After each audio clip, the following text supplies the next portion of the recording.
All right, this is it, ladies and gentlemen. A show 2 years in the making. It's the Selection Show live show. Our third edition, Vic? Yes, our second one officially live. Third live, yes. But hey, We're here. We've made it, ladies and gentlemen. It's been we've missed this. It's been a fun day and a fun year, and now we hope to have this year's. And I'm here in my bunker house. I'm in a different location at the house. I might move during the show because I'm set up where there's a TV screen so I could watch the show as we react to this live. We've never actually reacted live on the show. We've done it usually right after the selections, but we decided, what the heck, let's do it live. Because our reactions are just as entertaining, because obviously we're the originals of this, and now other people like to do live shows during selection shows. So you're welcome. We're like the Chris Jericho of podcast of softball here. We just create things and make things happen for others. But everybody benefits from it, of course. It's true. All right, so we're about 13 minutes away. Obviously, some of this. Vic will be editing some of this for the podcast version on Monday. So if this airs on the Monday podcast, yes, we know that this has already happened. So just bear with us. Don't worry. But we're live, and this is awesome. We got some great guests lined up, scheduled throughout the night. We hope to have Andrew Haynes, the voice of the Texas Longhorns. They're a fascinating story to see what happens as you look at their clock there. And, of course, we got Megan Turk, SEC Network analyst. Will be joining us for her reaction on where all the SEC teams lined up. Justin McLeod scheduled to join us as well on the show. He's going to talk to Matt Larson after the selection show to get him, kind of like what we did in the past, to get the reactions from this committee on their decisions. Vic, as we're a few minutes away here, what is the thing you're looking forward to the most here as it gets unveiled here when the show starts? What's going to happen from seed 7 with seed 7 and 8? Because according to whatever bracketologist you follow, it's a clear consensus on which 6 schools are going to be hosting. It's the variants are 7 and 8, which are important because that means you get to host regionals and supers. I've seen combinations that have had Missouri and Florida State. I have combinations that have had LSU and Washington. I had some Missouri thrown in. I have a couple of bracketologists include Tennessee and Arizona. So what happens at 7 and 8? It's going to be real fascinating. And now there's been some steam that's been picking up, Eric, since last night's SEC championship game about who's going to be the number 1 overall seed. Is it going to be Oklahoma? Is it going to be UCLA? Or is it going to be Alabama? And which team is going to have the biggest gripe if they're not in the top 3? So those are the 2 biggest that's going to be the 2 most fascinating things that I'm going to be looking forward to when the selection show starts in around 11 minutes. The 2 things I'm very fascinated to find out. Hosting, but not as far as the top seeds. I'm fascinated by the back end. Does Clemson host? Does Texas host? Does Oregon host? Kentucky, Michigan. Not all of those teams I just mentioned will host. Who will host? And not to mention, there's been some buzz on Sunday about Duke, and a lot of bandwagon Duke fans thinking they should be a 1 seed. Now, they cannot host. They put a bid in. We can report at In the Circle that Duke did put in a bid a few weeks back and did not get selected as one of the top 20. But now some people think they should be a 1 seed. Some people think they could be a 1 seed at somebody else, maybe at Texas, maybe at a Kentucky, maybe at a Michigan, which to me would make the most sense. But that is a hot topic. I know that was brought up on our preview show on Saturday, which you could find where, Vic? You can find it on our YouTube page. Subscribe to our YouTube page. You can find our live pre-selection Sunday preview show that it was yours truly, technical difficulties notwithstanding, Eric and Justin McLeod talking about it. But we have everything figured out. We spent all day today making sure we got all the I's dotted, all the T's crossed, all the guests lined up, and we're ready to go, brother. It's been over 2 years since we did a selection show. It was our first one really live. But this year, there's so many questions, so many possibilities. And I think also, Eric, the bubble. The bubble was this. You've been doing bracketology for almost a decade now, and you've said on many occasions this was the hardest field of 64 that you have had to put together. What was it about this year?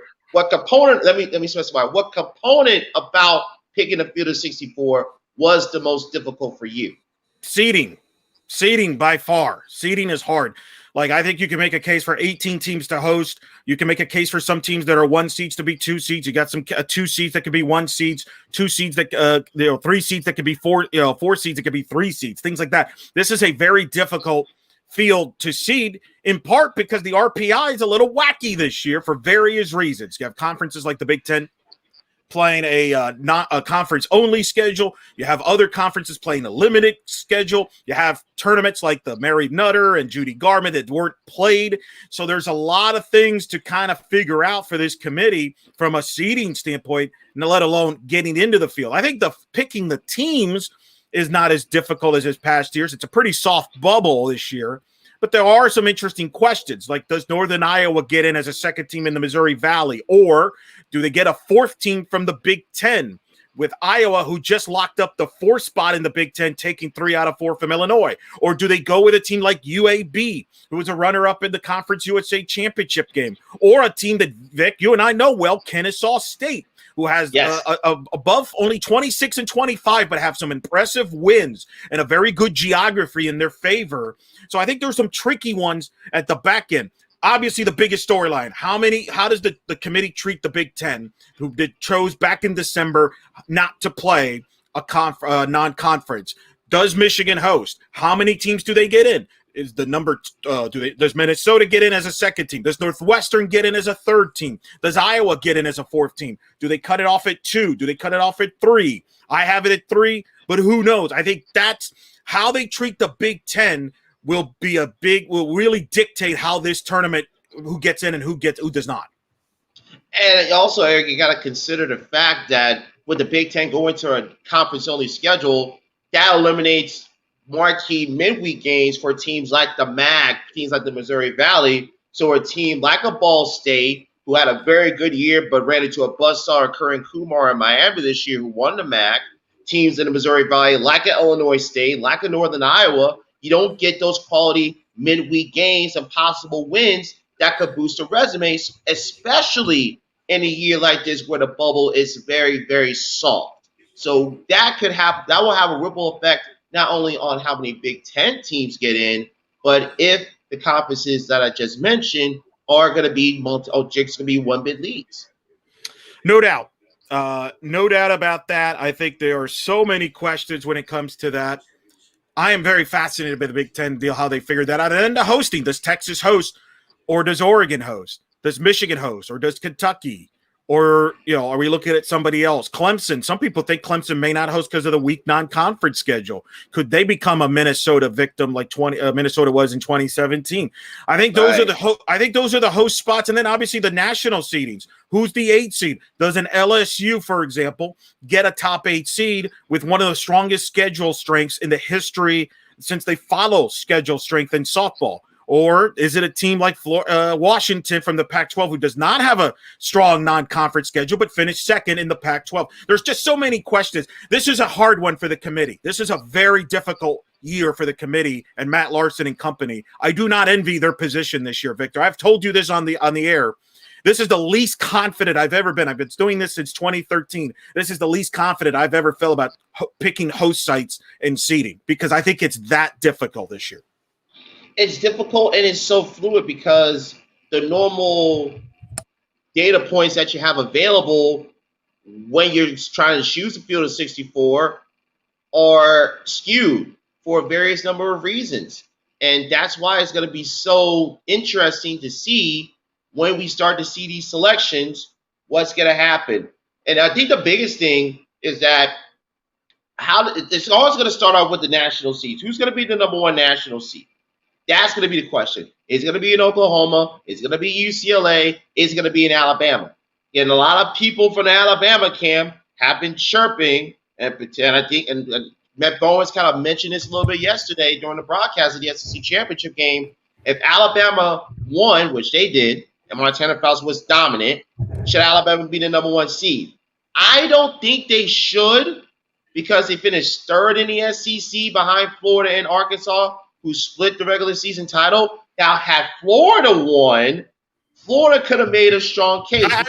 But see, here's where the committee sometimes, and I think we all get in trouble. We complicate this more than it really should be. UCLA and Oklahoma are the two best teams, period. Fair. Period. That's it. They've been the top two teams all year, period. Why don't complicate this by throwing math and, hey, how many times? Who eyeballs? Matt Larson said eyeballs, right? Who have been the two best teams this year? It's not been Alabama. UCLA and Oklahoma. That doesn't mean Alabama can't win the national title, but that they were not better than, as a body of work, just watch, they're not better than Oklahoma and UCLA during the season. Sorry. Don't care what the numbers say. Numbers are misleading sometimes in those things. Let's not complicate it. I think that's where the committee sometimes does. Now, if you look at the losses, UCLA and Oklahoma, they don't have that loss on the schedule where you basically go, really? Alabama does. That Sunday night, they lost to South Alabama at the Rhodes House. A lot of people don't. That might be the reason why South Alabama gets. Well, and they lost at Kentucky a series. They lost it to Florida in a series. You know what UCLA and Oklahoma didn't do? They didn't lose a series in conference. The Pac-12 was number 2 strongest conference. Big 12 number 3. Not a big drop off. Sorry. So, and Oklahoma's been crushing people. It's not like, I mean, they've been dominating. UCLA, man, don't take them for granted. Like, they have been incredible. Well, ladies and gentlemen, let's remind everybody, UCLA are the reigning defending national champions. So let's not. I mean, to me, it should be simple. It's UCLA, Oklahoma, Alabama, Florida. I mean, we don't need to create fake drama here and fake narratives here. I just think it would be a disservice if UCLA, who you could argue, UCLA and Oklahoma were the two best teams in 2019. They're probably the two best teams this year. They're probably, if you had to bet money, okay, if you had to wager, those are going to be your two favorites for the to win the national title. Let's not complicate it. It's a very valid point. I think the way Alabama's played very well towards the stretch, I think that's why they're getting a lot of momentum. But I will say this. Oklahoma in the past has been underseeded. So we'll see if I don't think Alabama has a shot at the 1 seed, but would it shock me if they were a 2 and Oklahoma was 3? No, because I've seen Oklahoma constantly get underseeded. And as we've said, you're not punishing Oklahoma in that scenario. You're punishing a team that has to play Oklahoma possibly in supers. Yeah, so just keep that in mind. And speaking of supers, I hope the committee did a due diligence. Please, please, please do not put Tennessee in an all-SEC super regional for the umpteenth millionth time. We've had Karen Weekly on the show a few years ago, and she expressed how disappointing it was having to play an SEC opponent in the super regionals. So Texas A&M, Florida. I would like to see Tennessee play somebody other than another SEC opponent in supers. That would be nice. No promises. In fact, I don't think in my projection, I think I have Tennessee playing. So, I mean, there's a lot. When you have a lot of SEC teams hosting, I think you're going to run into that. I'm with you, but I'm not going to hold my breath on that. Okay, I do want to ask you a couple quick over-under questions, Eric. Over-under. Now, we already know it's going to be Alabama, Florida, Arkansas. Over-under, one more SEC team in the top 8. Are you wait? Say that. Are you including Arkansas? No, I'm including Arkansas. So SEC has 3 already. All right, Alabama, Arkansas, Florida. Over under one more SEC team getting into the top 8. Push. They'll get 1. Fair enough. I should have said 2. Yeah. All right, Wilbon. Well, okay. So now, I'll give you one. I have another one for you. Over under 5 Pac-12 teams hosting. Oh, because we presume it's going to be Arizona, Arizona State, Washington, UCLA. I'll go under. Although I think it could end up being 5. It won't be more than 5. But I'll go under just so I don't give you a second push. Fair enough. Oh, brother. Well, Mr. Lopez, we have reached the 9 o'clock hour, so it is time for everybody to watch together. The selection show is our live show here on In the Circle on our YouTube page. I'm Victor Anderson. That is Eric Lopez. We're going to be live with you for the next couple hours. You know where you can find us. You see down below, we got our guests coming up. We're gonna have so interesting. I'm watching them. They have so they have videos at places like Northern Iowa, JMU, Texas State, South Carolina. They're showing a lot of schools that have live shots here. That's very interesting. They haven't done that before. I like that. Hopefully that's a good sign for you, Northern Iowa, who I have in the field. They usually, I would like to think they don't show teams that have that didn't make the field, but now, we'll see. Now, Eric, going back to the Northern Iowa point, what regional do you want to see pop up if you're Northern Iowa. Columbia. It's got to be Columbia or bust. Columbia or bust. That's one of the other things I'm interested in. Who ends up as the 3 seed in Columbia? Is it a Northwestern? Is it another Big Ten team like Iowa? Is it Iowa State? I have Iowa State as a 2 in that region. Or is it a Missouri Valley team? And if so, which one? So that's the regional that will tell the story, I think, for the Missouri Valley this year. It's going to be very fascinating to see how things play themselves out with the entirety of this field of 64. While we're all waiting anxiously for the selections to be announced, go ahead and follow us on our social media at In the Circle SB. Follow Eric on social media at Eric Lopez Elo. Follow me on Twitter at CatbirdRed. Coming up at the bottom of the hour, we're going to have Texas play-by-play voice Andrew Haynes joining us to talk about the Longhorns and where their path to the Women's College World Series could potentially start. Will it be at home? It will be on the road. We have Dr. Megan Turk for the SEC Network Plus joining us at the top of the 10 o'clock hour, and we'll give her thoughts on the SEC. And, of course, Justin McLeod from Justin's World will be joining us around the 10:30, 10:45 range. He'll have a chance to talk with the Division I chairman, Matt Lawson, about what the committee did in selecting the field of 64. And we may have a few surprises up our sleeves coming up this year as well. So certainly exciting to see that. Now, as we kind of anticipate how things are going to break down, Eric, if I'm a team, I think if you're Texas, we're talking about the Longhorns, and you alluded to this last night, if you see teams like Texas State, Texas A&M show up in the Norman region, that should put your bat signals on, meaning that you're likely not going to host this year. Agreed. But if you don't see a Texas State or A&M in Oklahoma, that's a good sign if you're Texas. You're right. That's one of the early signs. You always look for little signs in some of this field because they are going to bust certain amount of teams within a 400-mile radius. Keep that in mind. That's why I know I sound like a broken record and people get tired of me hearing it. I don't like it for the record. People think I'm all about this. I'm not. But I have to follow what the committee's doing. Otherwise, I'm going to be completely off. And I try to give you an idea of what's to come so a team is not blindsided. That's kind of my goal. And when you do your projections, which you can find on justinsworldsb.com, by the way, you do your projections based on what the committee would do, not what you would do yourself personally, what the committee would do. And it looks like they're getting ready to announce the potential host sites and are showing the 20 bids. Now, again, just keep in mind, just because its site is selected as a host doesn't guarantee that they're going to be a national seed. Going back to what you were mentioning, Eric, with this whole Duke situation, Duke could be sneaking as a national seed. Yeah, I don't think Duke will. Right. But it would not surprise me, to be perfectly honest with you. Well, I think if the committee had a do-over, I think they would have included Duke as a possibility as a host. I was surprised they weren't one of the 20. I think they wish they could have done that differently. If, in my opinion, if Duke is a 1 seed in this tournament, that means Michigan's hosting because I don't believe Michigan should be a 1 seed. Their RPI is in the 30s, and I've given this stat. No 1 seed has ever hosted with an RPI worse than 19. Now, Clemson might break that. Clemson is at 20. That makes me a little nervous about Clemson. Yep, that's going to be very fascinating to see. Now, also keep in mind, ladies and gentlemen, we're starting in Oklahoma. Is this right? Is Oklahoma the number 1 national seed? You may be slightly ahead of me, Eric. But if that's the case, you're a few seconds ahead of me. All right, good. We'll get your reaction to this. Oklahoma is the 1 seed. They will play Morgan State 1-4. So we're underway. They're a Norman regional. Oklahoma, not UCLA, the 1 seed. So Oklahoma, Texas A&M. Texas A&M is in Norman. Texas A&M is in Norman. They are playing here. Let's see who their opponent is. As they'll play Wichita State. Oh, wow. Christy Breadbender. Congratulations. Your reward is going to Norman. Oh, boy. If you like offense, ladies and gentlemen, that 2-3 matchup is going to be a little bit of a fun one. Wichita State, regular season and tournament champions out of the American. And already, Eric, now this does not necessarily mean that Texas is not hosting because Texas State is still in play. Texas State is still in play. So that's actually good news for Texas. Yeah, good news for Texas, indeed. Tough break for Breadbender. They played Oklahoma at home.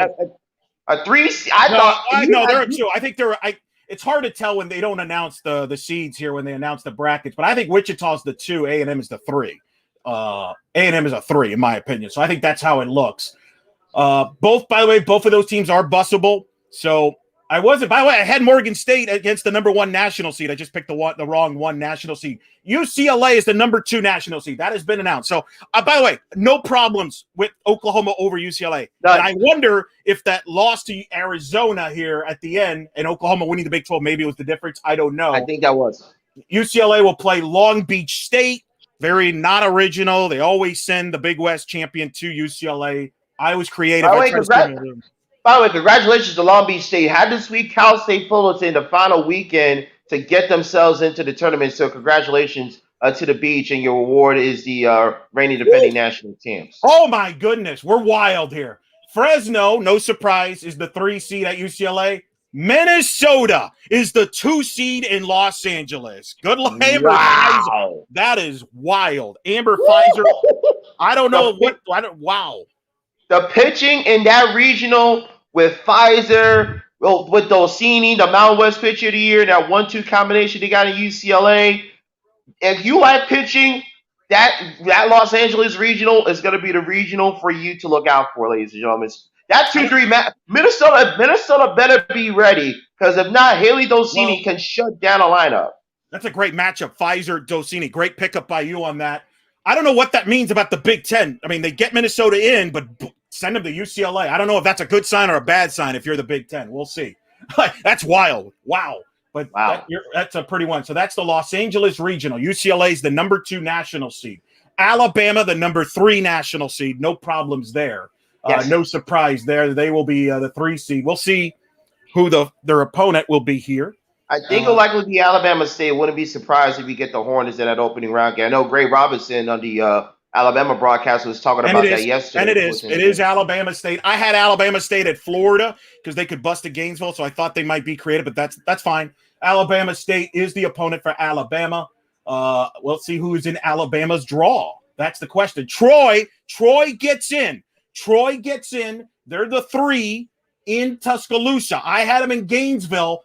That likely means that somebody's flying to Gainesville. And Clemson is at Alabama. So Clemson will not host. They have just been Minnesota. In fact, they have gotten the same freaking regional that Minnesota got in 2017, a trip to Alabama.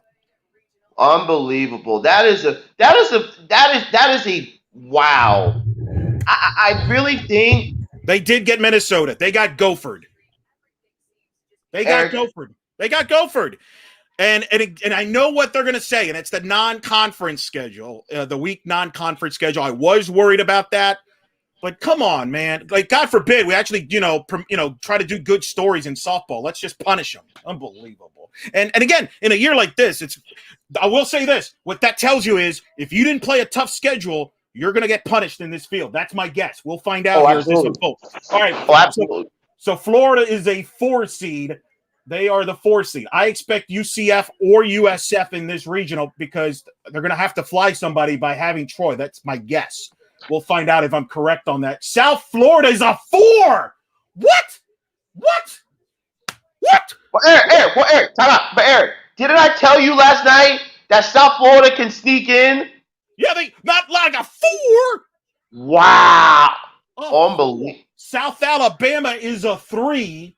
Holy macro, there is pitching in Gainesville. Well, that tells you, what that tells me, Eric? That tells you UCF is going to Tallahassee if they Florida State told I agreed. If you're a Knights fan listening, watching, that is it. Baylor is in Gainesville. That is they have done Florida no favors with a 4 seed with Georgina Coric and South Florida. And then South Alabama and Baylor. That is a group of death type of regional. That is unbelievable. First of all, congratulations to Coach Clark in South Alabama. That's great news for the Sun Belt. You got 2 teams already in. And if you're Florida, you just had to deal with Montana Fouts, the SEC pitcher of the year. Now you got to deal with the unanimous 3-time American pitcher of the year in Georgina Coric.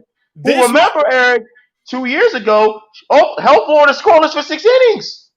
A 4 seed is shocking. The only time I can remember a bubble team getting in as a 4 seed was Georgia Tech in 2008 in Gainesville. Oklahoma State is the 5 seed. So I agree. So we're not, I can't believe South Florida is a 4. I had them in, but that's a 4? Georgina Corrick in the first, that is a dangerous game. Campbell with Sharonda McDonald, congrats to her. She's going to Stillwater to play Oklahoma State in a 1 versus 4. Oklahoma State is the 5 seed there. Boston University, Ashley Waters, a 3 seed. Congrats Allie to her. Dubois, baby. Well, they've been to that state before. Now they'll be in Stillwater. And then Mississippi State is the 2 seed there. With so you got Mississippi State, Boston, Campbell, and Oklahoma State there. Boston gets a 3 seed. That was one of the teams I was wondering how they would seed them. A 3 seed. That's what I had. Good job by the committee there. I agree with that.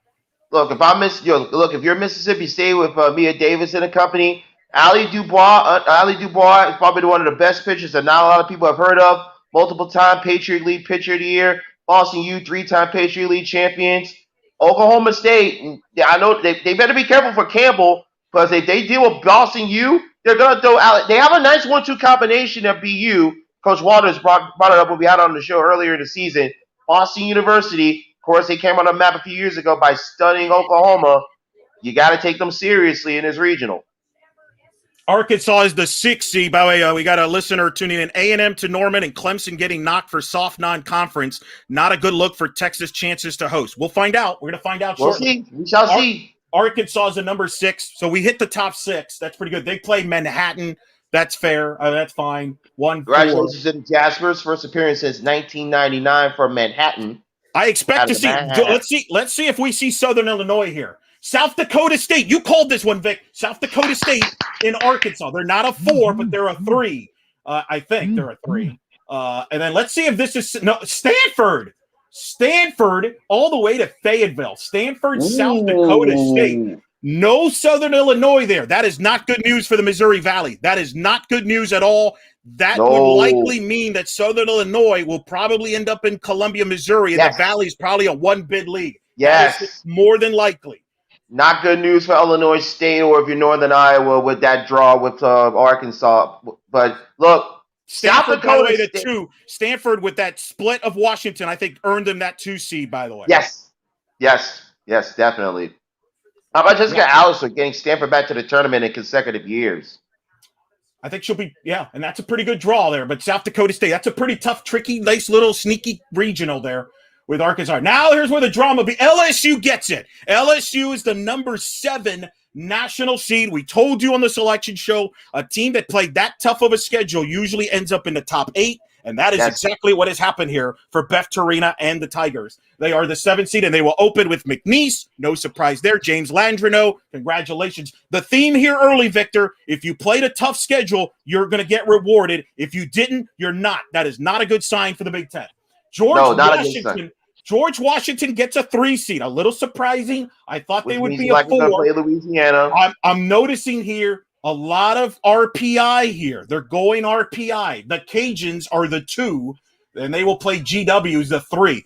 RPI is a trend. Keep that in mind. That is not a good sign if you're Iowa because your RPIs are not good. So and also the other side, Eric, that's good news if you're a team like Delaware, although they did not perform very well in a Colonial Championship game versus James Madison.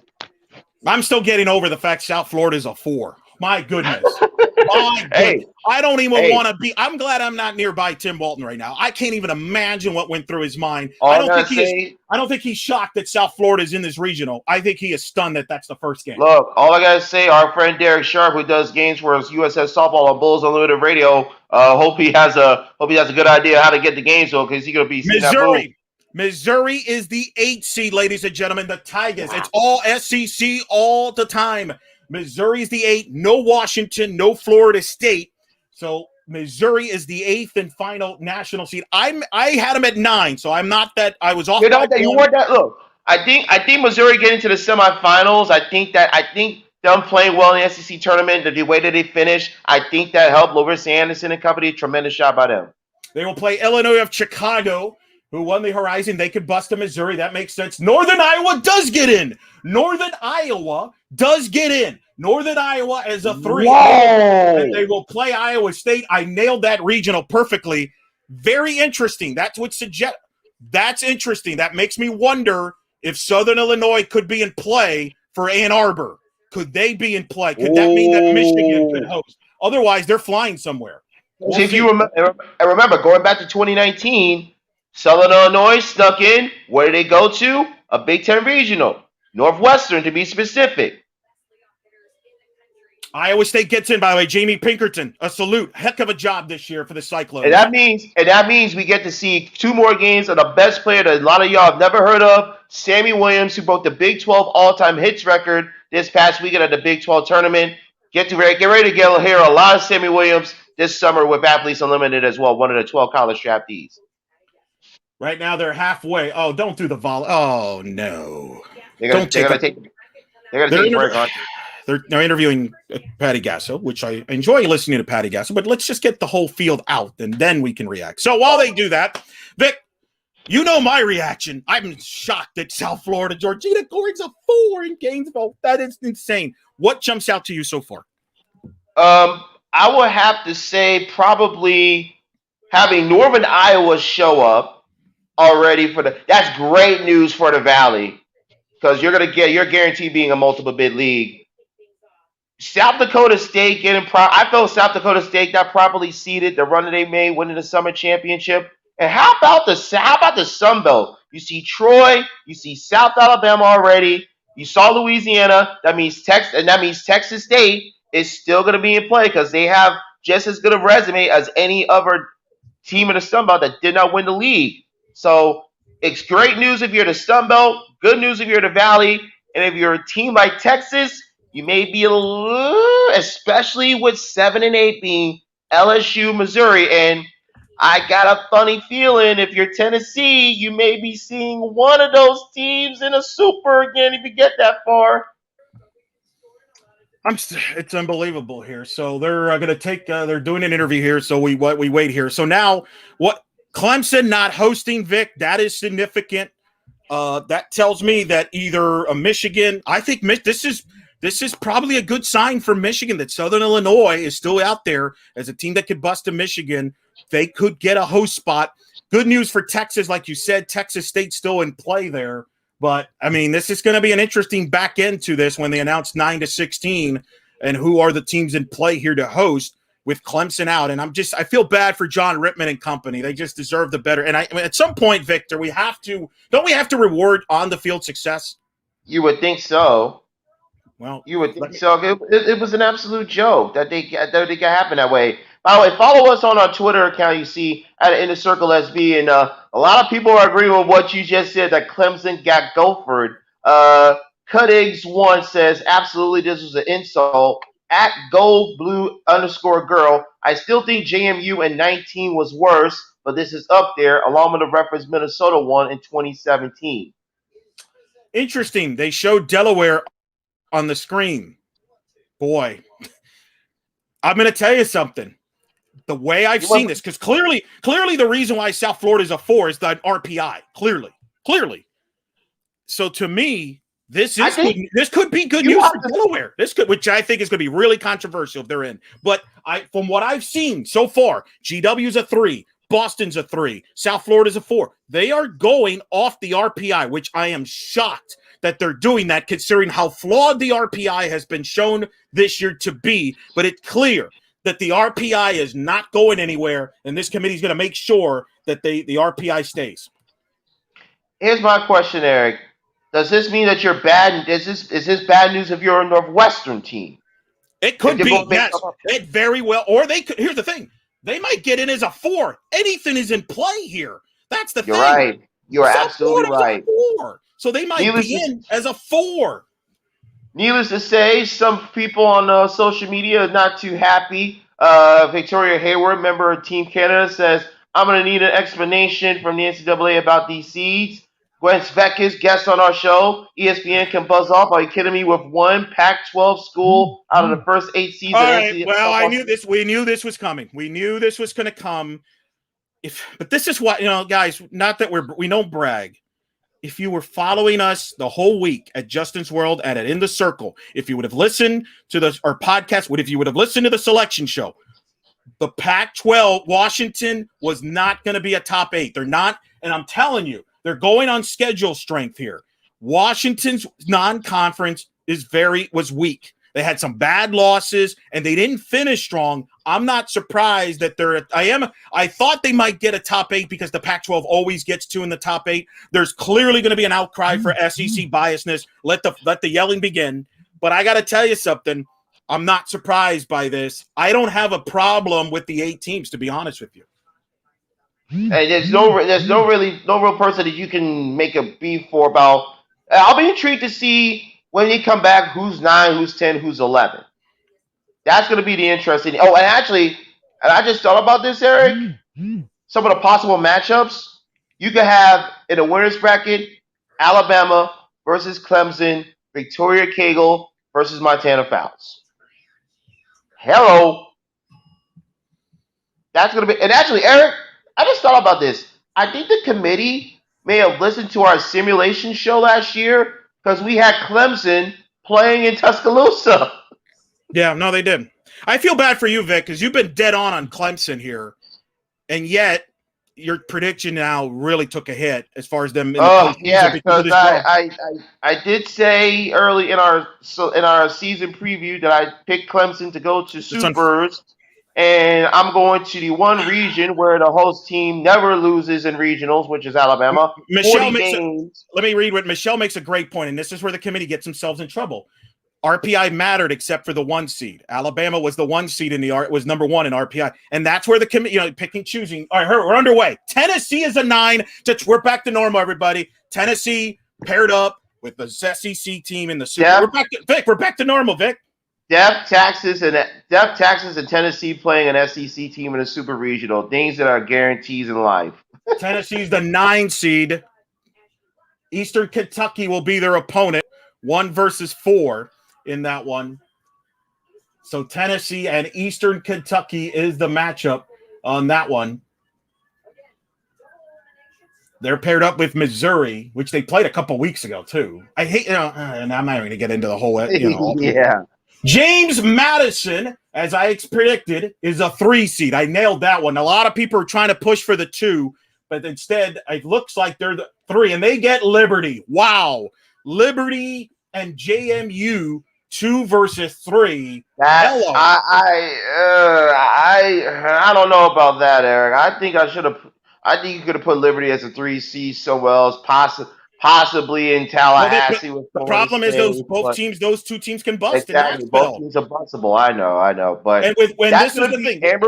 You got Amber Bishop Riley, that great Liberty offense, versus that 1-2 combination of JMU in the circle led by Odyssey Alexander.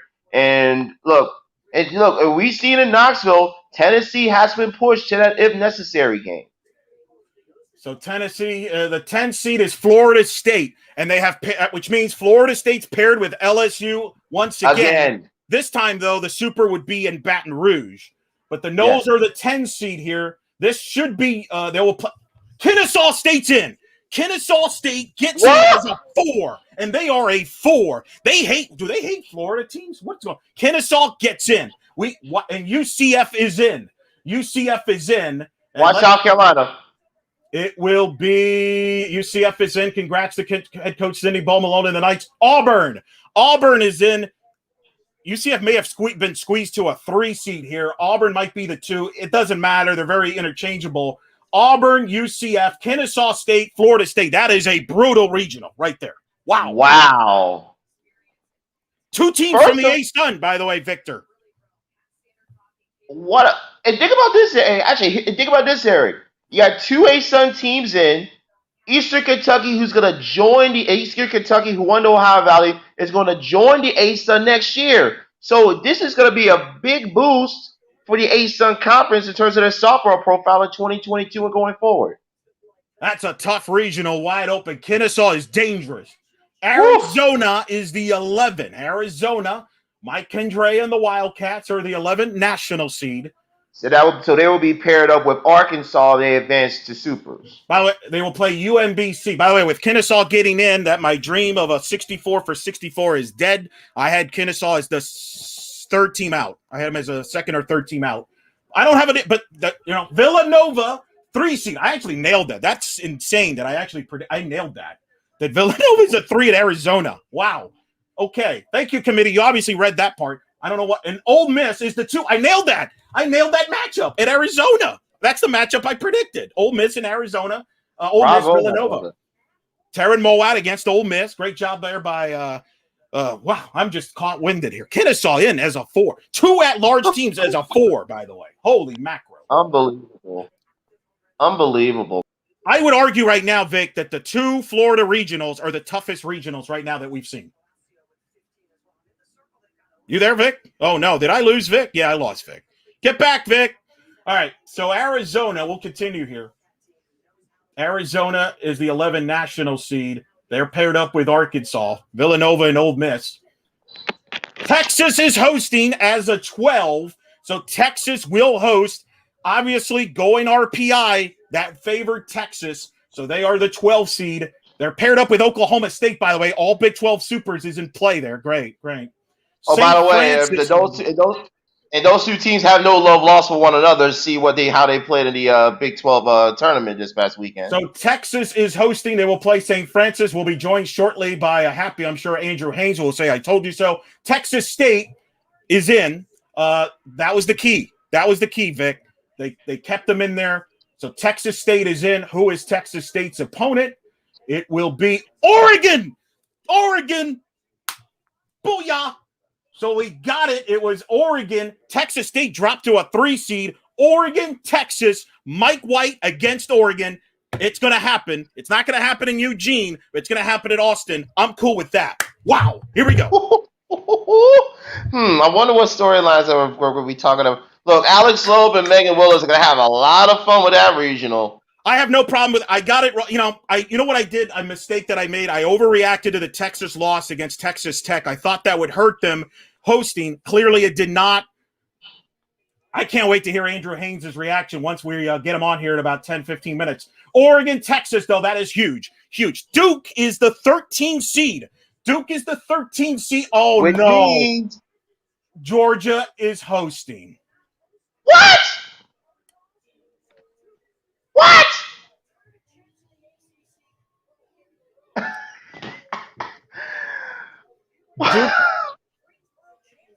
Duke will play Greensboro. Both teams can bust to Athens. And Georgia will play Western Kentucky. What a draw for the Georgia Bulldogs, who faded down the stretch and against all odds are hosting as a 2 seed. Wow. That is a joke. It's unbelievable. So Oregon doesn't host. Clemson doesn't host. But Georgia hosts as a 2. And I can make the argument they have the easiest draw. Wow. Credit, I hate it. You know, Victor, I hate 2 seeds hosting. And if I'm Kentucky, if I'm Rachel Lawson, I'm livid. They were better than Georgia. They beat Georgia. Although, wait a minute. Oh, you can't be too upset because they're hosting too. They're the 14 national seed. Wow. So at least I got that one right. I'm the only one in the country that had Kentucky hosting, by the way. Thank you. I can't. Northwestern is the 4 at Kentucky. Oh, my God. Woo! Wow. Gwen Svek has tweeted the selection committee is actually embarrassing themselves. Miami of Ohio is the 3. Congrats to Kumar as a 3 seed in Lexington. I think she'll take that. Northwestern gets in as a 4. Notre Dame is the 2. By my calculations, that would suggest that Michigan's probably flying west. Yeah. That's just. I don't know anymore after Georgia hosting. I can't believe that one. I'm sorry. That's Virginia bad. Tech is still in Virginia Tech is still in play. Well, I had them going west, so that doesn't surprise me. If I'm a Pac-12 team right now, if I'm Arizona State, I might be sweating right now. Oh my Lord! We're gonna find out. We got 2 seats here, but Kentucky's hosting as a 14 there. Notre Dame, Miami, and Northwestern. Northwestern is a Watch 4. him put- 3 at-larges as a 4. Watch him put Arizona State as a freaking 15 seed. Well, let's see if you're correct on that. The 15th seed is Arizona State. You're right. Arizona State's 15. The constant disrespect shown to Arizona State has been. Well, this committee is not. Well, I can tell you, all the Pac-12 people are going to be livid. They're going to be fired up right now. So Arizona State is the 15th seed. They will get Southern Illinois as a 4 all the way to Tempe. What? That makes no sense. Southern Illinois is in the 40s. They just completely. What? Oh my goodness! What the heck's going on here? Karen Platt agrees with us. Where is the eye test? This doesn't make any sense. BYU is a 3. That makes, to me, I would have flipped it. I would have had BYU as the 4. Southern Illinois is the 3. Now keep in mind with BYU, that means the games are going to be starting Thursday. Virginia Tech is the 2 at Arizona State. I actually predicted that. So Keely Richard going to Tempe there. Wow. That one went, I can't believe Southern Illinois is a 4. Wow. These 4 seeds, man. Are you kidding me? Wow. Eric, I just realized something. Go ahead. And I don't want to jinx it, but I can't make heads or tails of things right now. This is just. And now we're gonna have the final national seed here, the 16th and final national seed. And I told you this was going to be an unpredictable tournament, and it is. Washington is the 16 national seed. Good God Almighty! Wow! Not only did they punish Washington, they stepped on them. They stepped on them again, and they ran over them.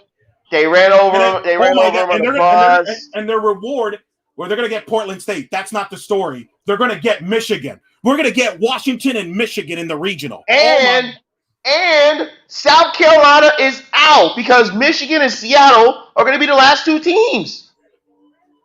You're right. Seattle won the WAC. The streak is over. South Carolina does not make it.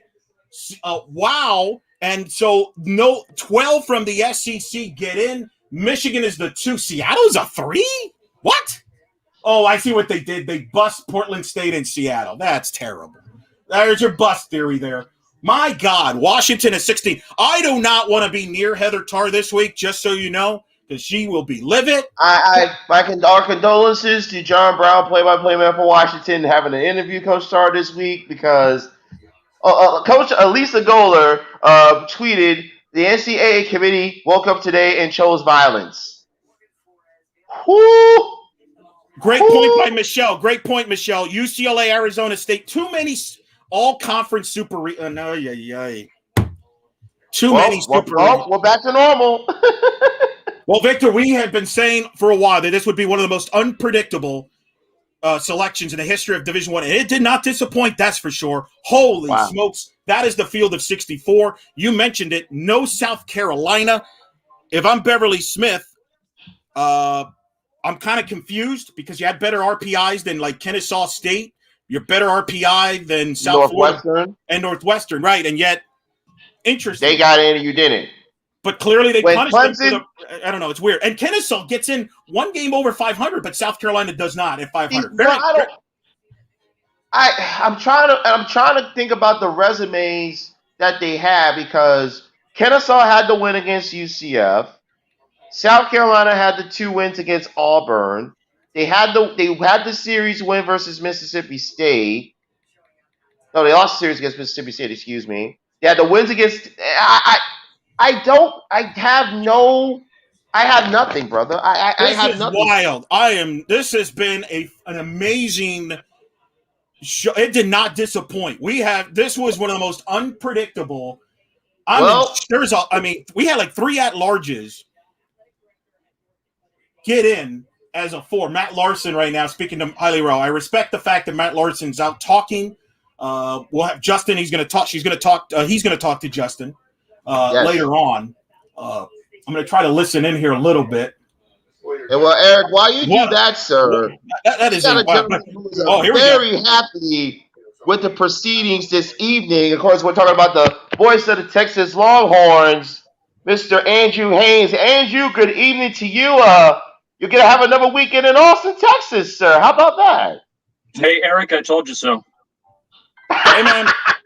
Did you yeah. Hey, listen, wait. Can you at least give me credit? I had Texas Oregon paired up for a while. So it happened, a dream regional, a matchup that is a media's dream, and you're going to be right in the middle of it calling that. You got to be pretty fired up of one of the most marquee regionals that's going to be the marquee, I think the regional that's going to be talked about all week. Hey, much credit about that. I mean, to be honest, we've been expecting it since we had the hot start last year and they were playing well. We were saying, yeah, they're going to come to us for supers, like they're going to pair us up. And so no surprise there. But, yeah, Victor, elated to be home this weekend, and it's going to be a fun one for sure. Was there any concern that when you saw Texas A&M show up on the Oklahoma regional that there would be a chance that you would be traveling for regionals this weekend? So funny story, that comment about Texas being in danger was me, just an issue with multiple Google accounts and not all connected. And I realized after I posted that, oh, it doesn't show my real name. So yes. So you're going to with the regular burner accounts now, sir? Hey, no comment. Watch it now.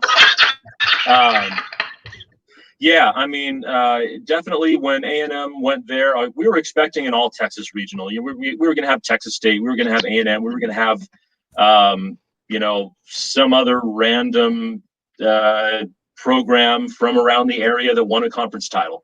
But, yeah, I was worried that was not a good start. A&M going there and Clemson not getting a host with a somewhat of a weak non-conference. And Texas didn't play a great non-conference this year, had the games against Alabama and Arizona early on all washed out, and that it might have gone south had they considered that more. No doubt. I had them hosting it, and I guess what happened there in that the Big 12 tournament kind of threw me off a little bit. He played a tough game against Oklahoma State, and maybe that was a factor in there, but I just didn't like what the body language in that Texas Tech game. They just struggled there a little bit. I just wondered if they would get punished. They didn't. I'm okay with it. Like I said, I didn't have a big issue with Texas hosting, but were you nervous? I mean, where do you feel this team is right now going into the tournament? We had Megan Willis on last week. It's been kind of up and down. Even when I've talked to Mike White, at times the pitching's been up and down. Your thoughts? I have no idea what to make of this team right now. I mean, a week ago, they swept Baylor, did not allow a run all weekend. And, the Bats did not, break out, and they only got one run-rule victory. But, they scored 19 runs in the series, not too bad. And then this weekend they come out and, that first game against Oklahoma State, the Longhorns had chance after chance after chance, left 12 runners on base. It just, ridiculous amounts of runners on base all day long. Shea O'Leary pitched a gem. One mistake in the third inning that was hit out after a stolen base and a little delay because the runner got hit in the head by the fielder. And so I think she might have been just, thrown off just for a moment, having to wait for 5 minutes for that runner to be checked on.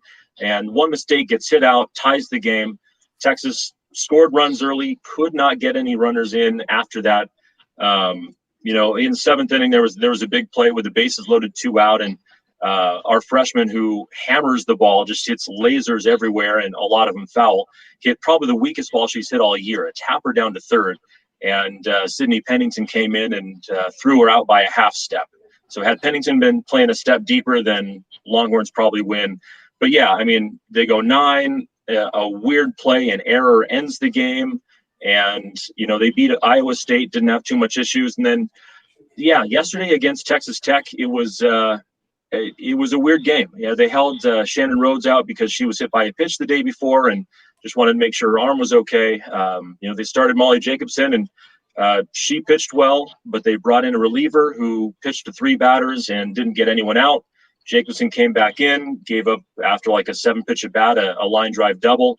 And that plated 2 more, and so they kind of ran away with it there. But Texas, they still got runners on base. 8 hits, 4 walks, left 10 runners on base. Just that clutch hit was missing in the first and third games of the weekend, and so that's going to be the key, I think. Shea O'Leary is turning into the ace that we've been expecting for a while, and if they can get the hits to back her up, then they'll go far. But if the offense is still struggling a bit. Mary Iacopo went 0 for 11 this past weekend. Then they might not get past the first weekend. There going to be a lot of talk about Oregon, obviously the storyline, but let's talk about the other team, because this is the other thing that stands out about this regional to me.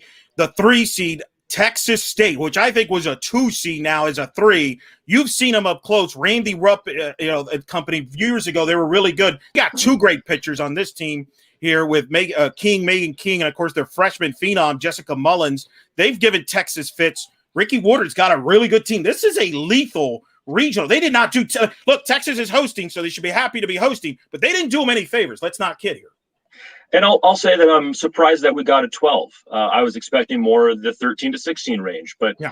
As I mentioned, watching your show last night, they came into the weekend with a 9 RPI. Texas Tech is literally their only bad loss this year. It's their only loss to a team that wasn't in the top 15 at the time. So 12 isn't out of the question. But yeah, Texas State, very good team. We played an extra inning game with them. I think the 3rd game of the season. A hastily arranged game back then after all the cancellations because of the weather. And Jessica Mullen shut us down, and Texas won on an error in the 8th inning. But then we played later, I think about a month later, and lit her up. And so I think they started to solve her. I'm sure she'll make some adjustments, come back better if we end up playing them. But Texas State is a very good team. They have great pitching, and they can score some runs. We're joined by Texas radio voice Andrew Haynes here on In the Circle. Victor, what you got for Andrew? Well, Andrew, my biggest question for you is that with the pitching that you mentioned with Molly Jacobson, I know I talked to you earlier about this, about Jacobson being in that number 2 role with O'Leary. How important will she be for Texas if they want to get out of this regional, given that who's in it with Texas State as a possible matchup in the winner side of things? Yeah, Molly pitching well is going to be huge, and she had her best start of the year just a week ago against Baylor, so that's a good sign. And she pitched pretty well against Texas Tech. One defensive mental error kind of hampered her early on by another player, and led to a run. So really, she is pitching well, and I wouldn't be surprised to see Mike White throw her against was it St. Francis, the first team. Correct me if I'm wrong. I forget off the top of my head already. No offense to them, of course. I'm just the broadcaster. Don't put it up as bulletin board material. But I wouldn't be surprised if he starts Molly Jacobson. 2 years ago, though, we'll see what he does, because I believe he started Shea O'Leary in the 1-4 matchup against Sam Houston State. Yep. And she gave up 1 big hit. It was a 2-run home run. Texas got 1 run, got upset. So maybe he'll try to go with O'Leary in game 1 just to try to make sure that his ace is in there, and hope the offense can get it going. And maybe if they start getting some runs early, then he puts in Jacobson and saves O'Leary for the next day against likely Oregon. But Jacobson, they're going to have pitching depth, and O'Leary is going to be solid. They're going to have Jacobson and either Courtney Day or Riley White be solid as well to get through the regional and just to make it to Oklahoma State. Big 12, Oklahoma gets the number 1 national seed. Oklahoma State gets the 5 seed. I can't avoid but look, if potentially, and it's a big if, because obviously there's a tough regional to win, Oklahoma State, Texas paired up could meet if seeds hold in the supers. Your thoughts on the seeding of the Big 12 teams there? 3 in the top 12, just respect. Yeah, I mean, it's been mentioned the Big 12 is the 3rd best softball conference in the country. And, there's no question that 3 in the top 12 is deserved. I was a little surprised with Baylor and Iowa State getting 2 seeds. They're very good teams, but RPI-wise, I thought they were probably in the 3 range and maybe Baylor in the 4 range. But I think definitely having 5 teams in is very well deserved. And Oklahoma, I have no arguments for you having them as the number 1 seed, and Oklahoma State, they're very good. They knocked off Oklahoma. And so I don't have any issues with them being the 5, other than, that was probably the committee's way of saying, well, Texas, we want the storyline. So if you can get through the regional, then we'll have you play Oklahoma State. But we can't really put Texas lower because we can't put Oklahoma State higher. So that's probably the sweet spot for both teams to play each other, especially after the very tight series a couple weekends ago. And then the very interesting game with the benches clearing at one point on Friday in the Big 12 tournament. You mentioned Iowa State Baylor. Let's speak about them. Jamie Pinkerton has done an incredible job with that program. You've seen it up close against them. They're tough. Sammy Williams, phenomenal player. I think they kind of benefited probably from the fact they could bust to Columbia as a 2 seed. I think that makes sense. Baylor, to be honest with you, I'm more shocked. They kind of limped in here. I was surprised they got a 2 seed, but they do have Rodoni and company. What's your thoughts on Iowa State and Baylor and the draw they've got? Yeah, as I mentioned, being the 2 seeds, Iowa State, I'm less surprised than with Baylor. Iowa State has decent pitching, and they have some very good offensive players. I know, Victor, you were talking about Sammy Williams. Just she's one of those who you look at and go, how is she not graduated yet? She's been around for so long, and obliterating everything that comes near the plate. And so I'm glad that she's getting a chance to go to the NCAA tournament and show off what she has. And then Baylor with Rodoni. Rodoni isn't quite the same pitcher she's been in the past. I mean, having a couple injuries will do that to you. Being a 6th year, super senior will do that to you. But they have the chance to surprise some people. They still have a good offense, even though I think they're missing 3 of their top offensive players since early in the season because of injuries. And so they have a chance to surprise some people, but they're both very good teams and definitely worthy of being included in this. As a fan, what stood out to you watching this selection show? I know you've got, obviously you're like me because you're interested in what's going on in the field, but you also have your team that you're kind of curious what's going on, because I was in the same boat with UCF. I'm trying to figure 2 things at once, but watching the field kind of unfold, what stood out to you? Not necessarily Texas related, just in general.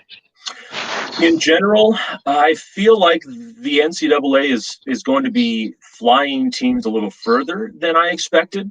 They're paying for the travel, and especially with COVID, we were expecting them not to, have teams flying across the country. Another publication, not you guys, put out a prediction just before the weekend, and looking through it, it was like teams crisscrossing the country all over the place, and they had Texas at Oregon for a regional, and at that time Texas's case was very much stronger before they had that bad loss to host a regional.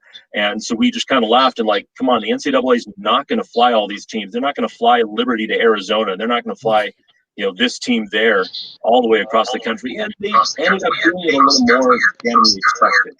So that's the biggest surprise, and the fact that they went by RPI a little more than I thought. They had said something about RPI is not going to matter as much, but clearly it did.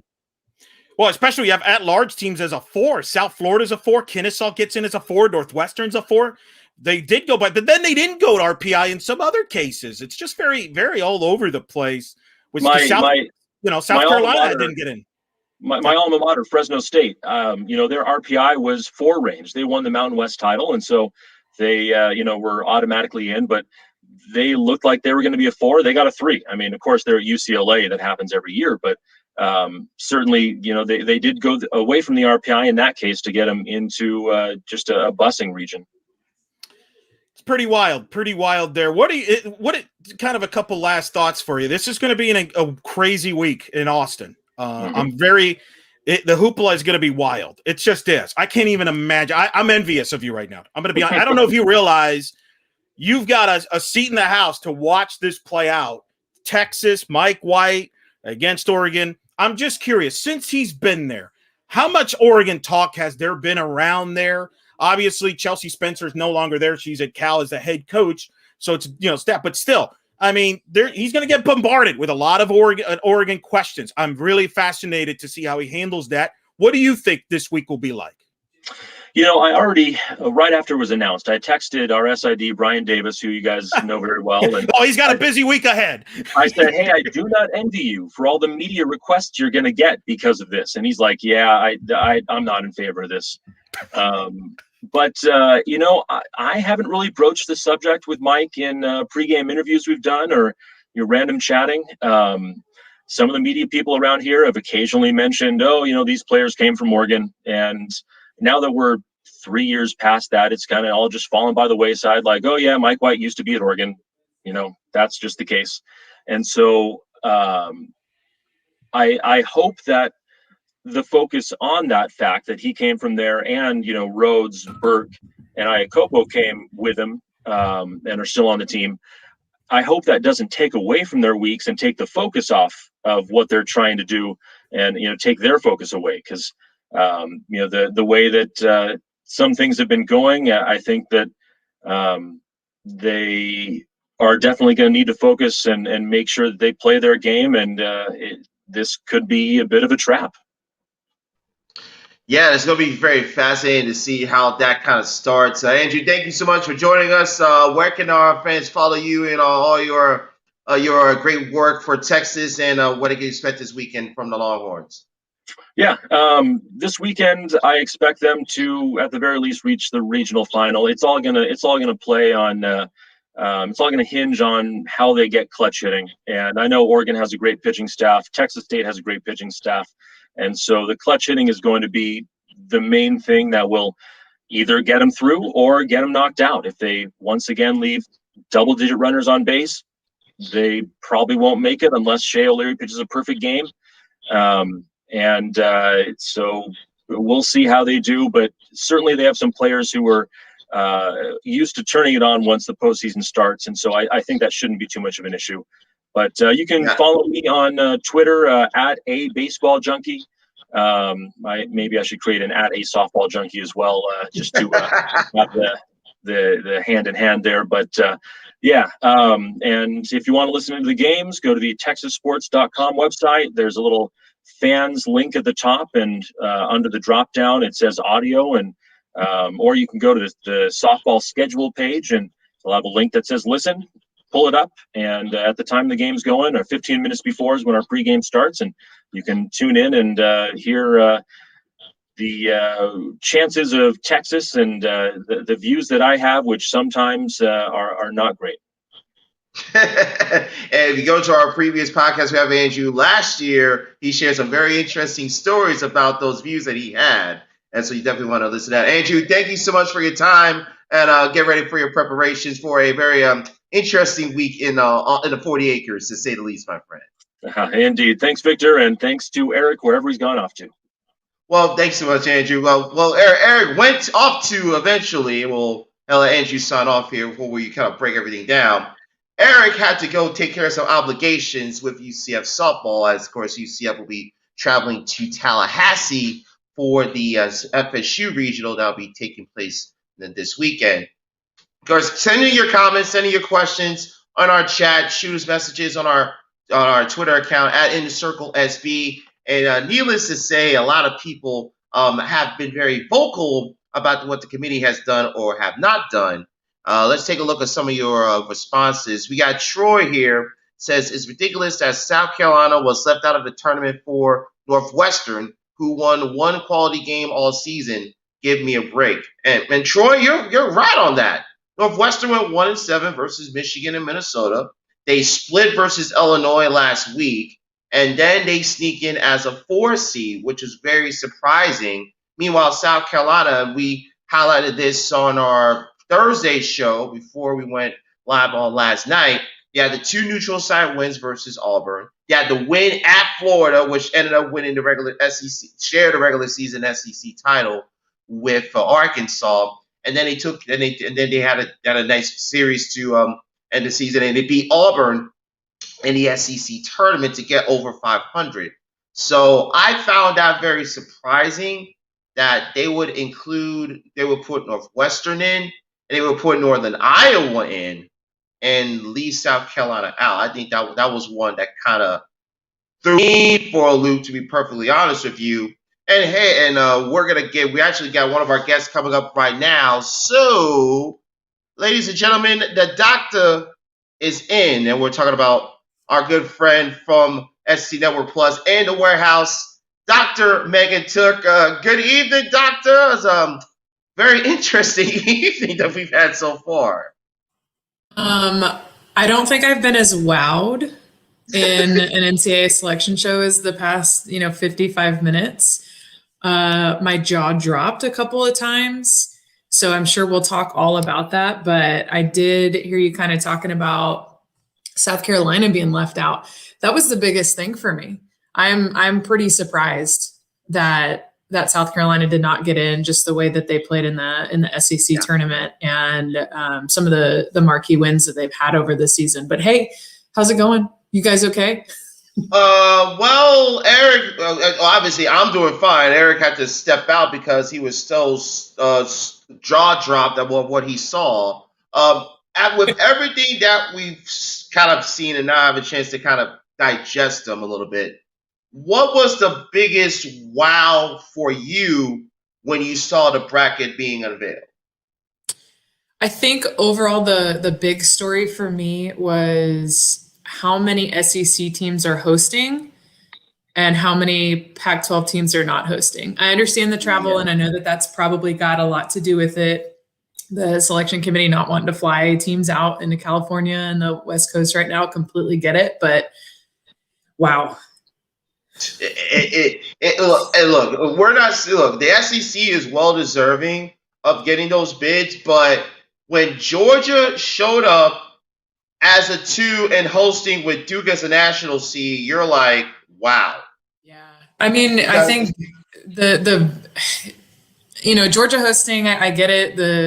They put the bids in a few weeks ago. It was the 20 sites, and Duke wasn't in there. They just didn't have the facilities and the COVID testing protocols in place. But I'm shocked that Clemson isn't hosting with the year that they've had, the season that they've put out over the last couple months. But wow, I don't even just wow. It felt like one of those years where. Well, look, we knew that there would be uncertainty about certain things, about who would get the host and who would be a national seed. I felt, and you can correct me if I'm wrong on this felt even more unpredictable because you're seeing a team with like USF with Georgina Corrick. They're a 4 seed in Gainesville. Northwestern with Danielle Williams. They're a 4 seed. You see Georgia hosting as a 2 with Duke in the region. Michigan getting shipped out west to Washington. It's a lot of things that, as a softball fan, you're wondering, make it make sense. And I feel like it isn't really making a lot of sense right now.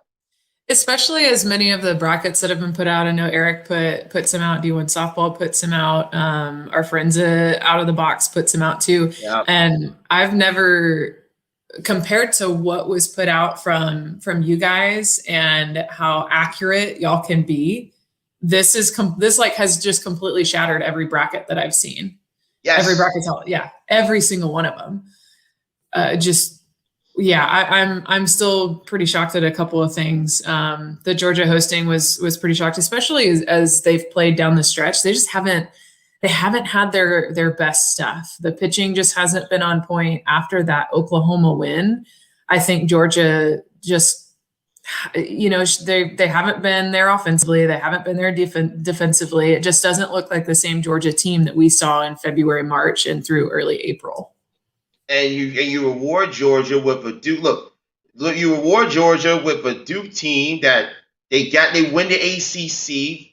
Congratulations to Marissa Young, your first year. In the first year you make the tournament, you got to travel to Georgia. And now, if you look again, and this is thing I harped on before the selections went on, I'm tired of seeing these interconference super regional matchups. And if you look at the seeding, we have 6 potential conference versus conference super regionals. Can we have any originality? Any, please. Nope. What? So we've got Alabama and Kentucky would meet Alabama, up. Kentucky, Tennessee, Florida, Missouri, Georgia, Tennessee, Missouri, OSU, Texas. You have UCLA, Washington. By the way, you have Arizona. As a softball fan, how are you expected to grow the sport when you're giving me the same matchup year after year? I think that's the biggest thing that softball fans have that frustration with is, why can't we set this up to where we see who the best teams are across the nation, not just who the best teams are in that conference getting to the final 8. So absolutely. I think the other bracketology that I'd seen over the last few weeks had those different interconference matchups, Pac-12, SEC, Big 12, everything. And this one is, okay, let's just see SEC play each other, Pac-12 play each other, Big 12 play each other. And then the ACC kind of sprinkled in there, but I'm right there with you. I'm kind of disappointed and that's saying if the top seeds do make it. I think that is a little bit disappointing, and I wish that we would see that a little bit more mixed up. But again, this year is extremely unprecedented. We don't know what went on in that room with the selection committee, and we don't know the information that we didn't know that they had. And so I think that's a little bit frustrating too.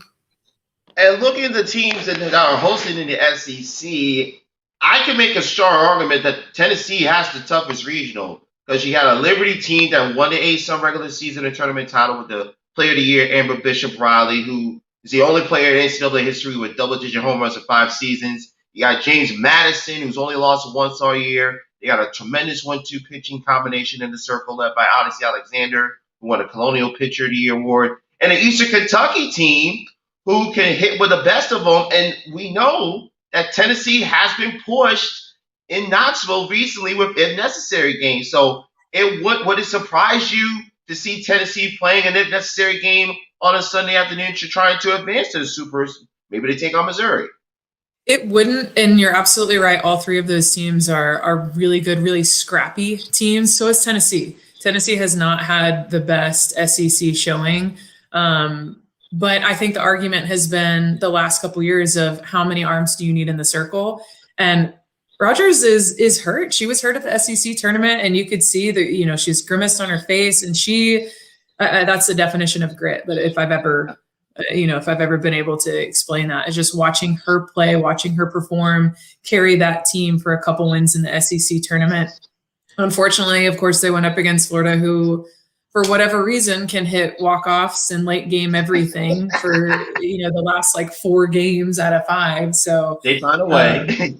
Yeah. I'm just interested in the health of that team. I think their offense is starting to get just a little bit more traction under them. Allie Shipman had a great SEC tournament.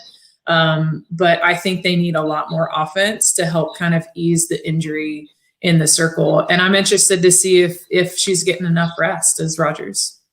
Yeah, and I think if you're worried, if you're Tennessee, if Rogers gets in some trouble early versus Eastern Kentucky, do you pull her?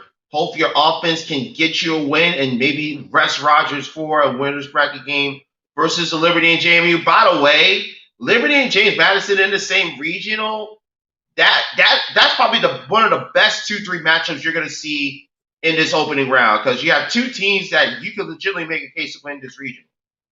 Yeah, and Liberty's had some big wins this year. I mean, they took down Arkansas. That was Arkansas's third loss of the season. Yep. And they've played a lot of great games, and they're scrappy as every team in this Knoxville regional is. But JMU has a little bit of history, but Liberty has Dot Richardson. And Dot Richardson has more energy in the world. And you know that postseason for energetic people are going to be the ones who end up in the Women's College World Series. I am not saying that Liberty is going to make it there, but I'm saying they're going to make it really hard for a Tennessee and a JMU and an Eastern Kentucky to get to that super regional. And remember, Liberty a few years ago, they pushed an if necessary game in Columbia versus South Carolina, and have a bulk of that team back, trying to do the same thing and maybe advance further in Knoxville. Now, Gainesville with Florida. Congratulations, Florida. You win the regular season in the SEC. You play in the SEC championship game. You're a 4 seed, and your reward is the 3-time American Pitcher of the Year, Georgina Corrigan, USF, as a 4 seed. Have fun to what did Florida do to get that? What? I don't know. USF is going to be a really tough matchup, even with as well as Florida has played. There's so much history between those 2 teams, and a lot of, there's a big rivalry between those 2 teams. So I'll be honest, I'm a Baylor alum. I'm actually pretty surprised that Baylor gets the 2 spot in this regional. They just, Coach Moore is going to be the first one to tell you this. They just did not play well down the stretch. They're really injured. They've got 2-3 of their starters that are out with injuries right now. Gia Rodoni is a 6th year. I mean, she's a grandma trying to get up there and pitch. And, with all the injuries that she's had in her career. It's tough, man. It's tough when you're in it for that long. But Florida are the comeback kids. They are, okay, whatever. We've got 2 outs in the 7th inning. We're just going to do it anyways. And their momentum is on their side. And I think that's what's scary about this team right now is top to bottom. They're not whole roster the most talented team in this field, but they are the most gritty when it comes down to those big moments. They have gotten the job done. They have 4 walk-offs. They had 2 against A&M, or 4 walk-offs or late inning wins. A great game against Missouri, but then they lost to Alabama. They just did not look like the Florida team that we'd seen over the last 6 or 7 games against Alabama last night. Yeah, and I think that was more of a Montana Fouls essentially just taking the game on her shoulders and her right arm and telling Florida, not today. But if anything, if you take out that first inning where Bama put up 3 runs and one of them being on that squeeze play, the game was pretty much even for the final 6 innings. Just that Alabama, on Twitter, I tweeted it last night. It's a heavyweight fight. Bama gave Florida, they knocked them down. Florida took a standing 8 count. They fought even, and Alabama won on points at the end. That's all it was. Yeah, I think both teams kind of down the stretch, the pitching staffs, the opposing pitching staffs did a really nice job. I think the only biggest question mark for me with Florida is how well can their pitchers do against really hard hitting teams for the long haul. With the SEC series, you got 3 games and they're good. And obviously the wins and losses, but when it comes to the double elimination, it's a completely different mindset when you get there. Coach Walton's been there. He builds a culture that, even on his interview after the SEC win against Missouri, he was like, I don't even have to say anything to them. They've done it 11 times in the, throughout the season, and they can do this. And it's kind of cool to see teams that just know, and I know the kids would say it's ice in your veins, but they just know how to get it done. They know how to relax and just try to barrel up the ball when they're in the box. And those pitchers, again, the biggest question mark is how can they fare for the long haul? I think they're going to get to that super regional point, but how are they going to get to that super regional? And then what are they going to do in the World Series if they do end up getting there? Of the SEC teams that are hosting right now, how many do you think are going to get to Oklahoma City? I think, I know you already mentioned the toughest regional. I think Alabama has a really tough regional with Clemson. Mm-hmm. I mean, Clemson has showed out, and they have great pitching. They have an explosive offense. And I think that matchup, the 1 and 2 matchup, Alabama and Clemson, I hope that we get to see that in the regional finals, because those 2 teams have speed, they have power, they have great pitching in the circle. And I think that's going to be the old school softball that we've all been waiting for. I mean, at least I have. I love the home runs, but please bring some speed back. Come on, you guys. Yes. Between the bases, they're not afraid to be aggressive between the bases. They're not afraid to steal, to make the defense work, and both have really good fielding percentages in the dirt, in the grass as well. Yeah, it's going to be fascinating to see, especially with Clemson. Now, a lot of people say Clemson, but remember, they have John Rittman, who won a national championship at Stanford. So if there's anybody equipped and qualified to navigate Clemson through these postseason waters, it's Coach Rittman. So let's not count Clemson for there just yet, because they're going to Alabama and the Rose House. They got a pretty good captain steering that ship over in Clemson. Arkansas team. Yes, go ahead. Yeah. Well, I was going to say, Kentucky, I think they've got a tough matchup. Notre Dame is not flighty, but they're a little bit inconsistent. But when they're on, they're a tough team, and I think Kentucky is kind of the same way. I've heard Out of the Box and Gray and Tom kind of talk about them, and they're just an enigma. We don't know what to expect from them. 1 through 9, we're not really sure what to expect. Pitching in the circle, we're not really sure what to expect. Who's going to show up that day? I think the only steady in that entire program at this point, other than Rachel Lawson calling pitches, she's a great pitch caller, is Kayla Kowalik. and she's going to show out. Absolutely. But Kentucky, are they going to show up every single game of this regional? And I think that's kind of the circle for me on any of them hosting, other than Alabama having a really tough matchup with Clemson. And then Kentucky has to deal with Danielle Williams and Northwestern as a 4 seed in your opening round game. So you don't get to ease your way into the postseason. No, not at all. Why would you? This is just how it goes. I know. It's just interesting to say the least. Now, on the national level, what was the biggest thing that you took away nationally with this field of 64 being announced? I think, like I said in the very beginning, was just the Pac-12 versus SEC hosting, and kind of how the whole COVID protocol and regional site bids and all that kind of plays into this. Nothing about this was predictable. And I've seen that kind of following Twitter and comments here and there, and just kind of getting texts all over the place of, wow, okay, they're a 2 seed. Wow, okay, they're hosting. And that's kind of how it's been over the last hour and a half is, what did we just see? What did we just watch? And I hope that we get some more explanation on all of these, especially with Northwestern over South Carolina. SEC not getting all 13 in, and the fact that Northwestern got in with only playing in conference games. Yeah, it's really remarkable to see the committee rewarding the Big Ten for not playing a conference schedule. But they didn't reward them as much. If Michigan had hosted, then I would have said something. But I like the fact that they didn't reward Michigan to host. But I'm still stunned that they gave Georgia hosting the way they finished the season. But I don't know. I have so many questions. So many questions. I think you're right, though. Yeah, so many questions. You're right about the Michigan and the Big Ten or the selection committee not rewarding the Big Ten for not playing out of conference. But I think the makeup for not awarding Michigan a host with their RPI and their strength of schedule and their overall record is that Northwestern getting in.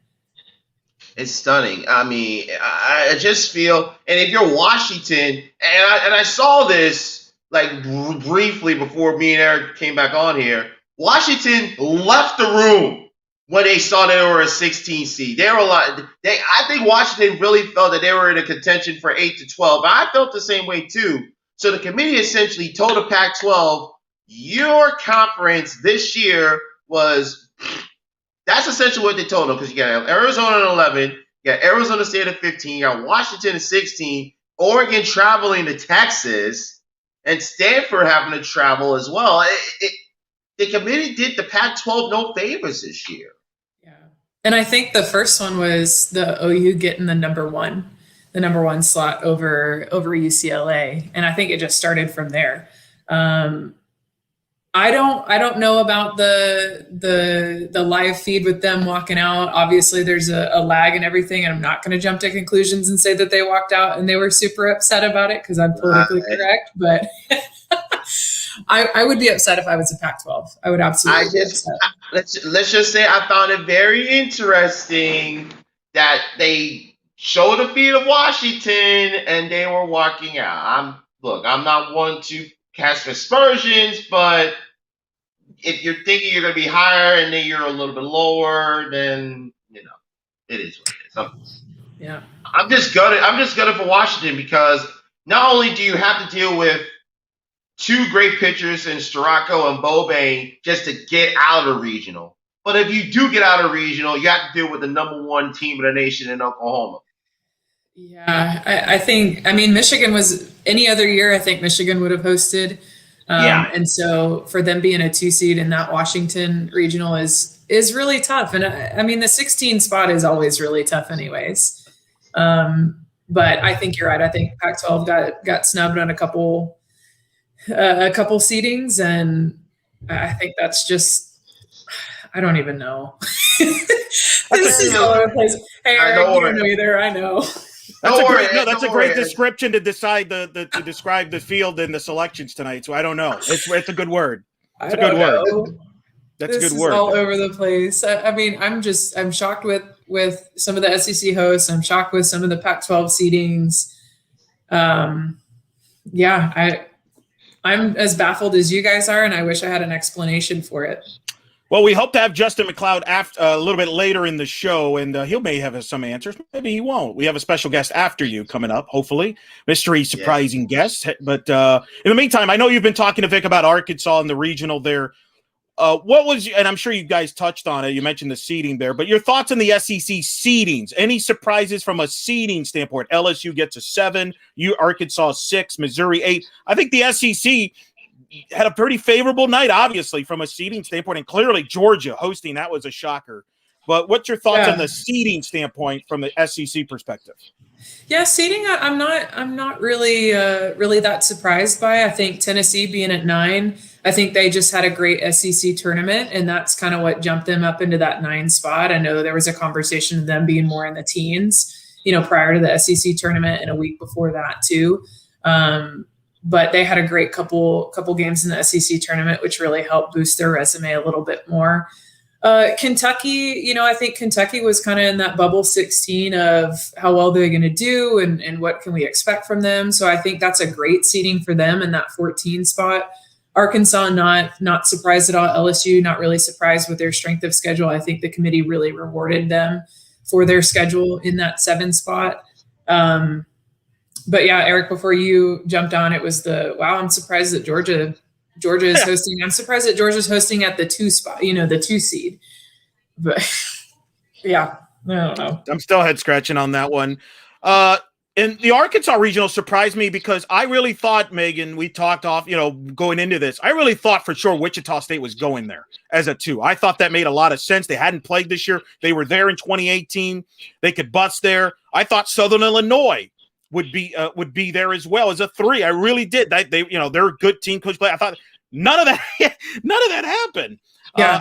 Instead, you got Stanford with Jessica Allister coming in, and South Dakota State, which Victor somehow predicted that. I can props to you, Victor, on that. That is a tough, tricky regional there because Stanford and South Dakota State have multiple arms they can throw.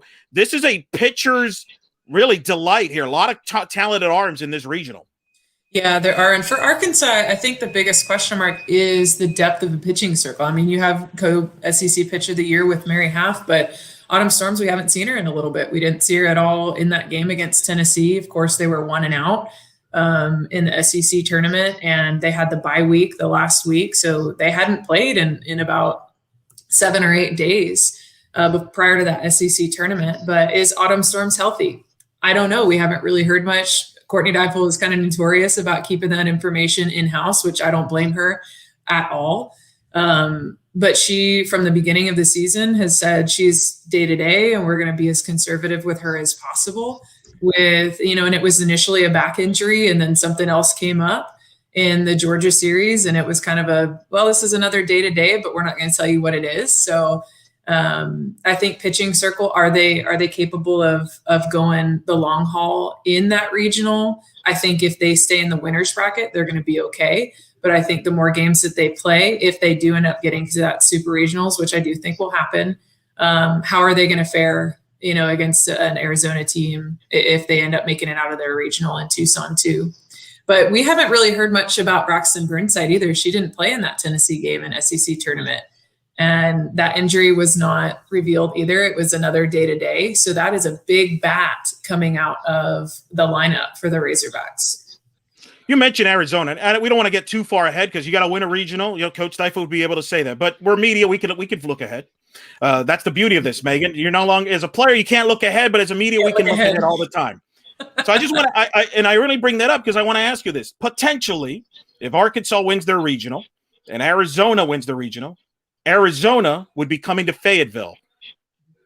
First of all, as a softball player, as a softball fan, that has to kind of give you some goosebumps to say Arizona potentially coming in your park. And boy, pretty good moment that would be for this Arkansas program for where they were 5 years ago to now, where they could potentially be in a super regional hosting Arizona for the rights to go to Oklahoma City if it plays out that way. That's pretty remarkable.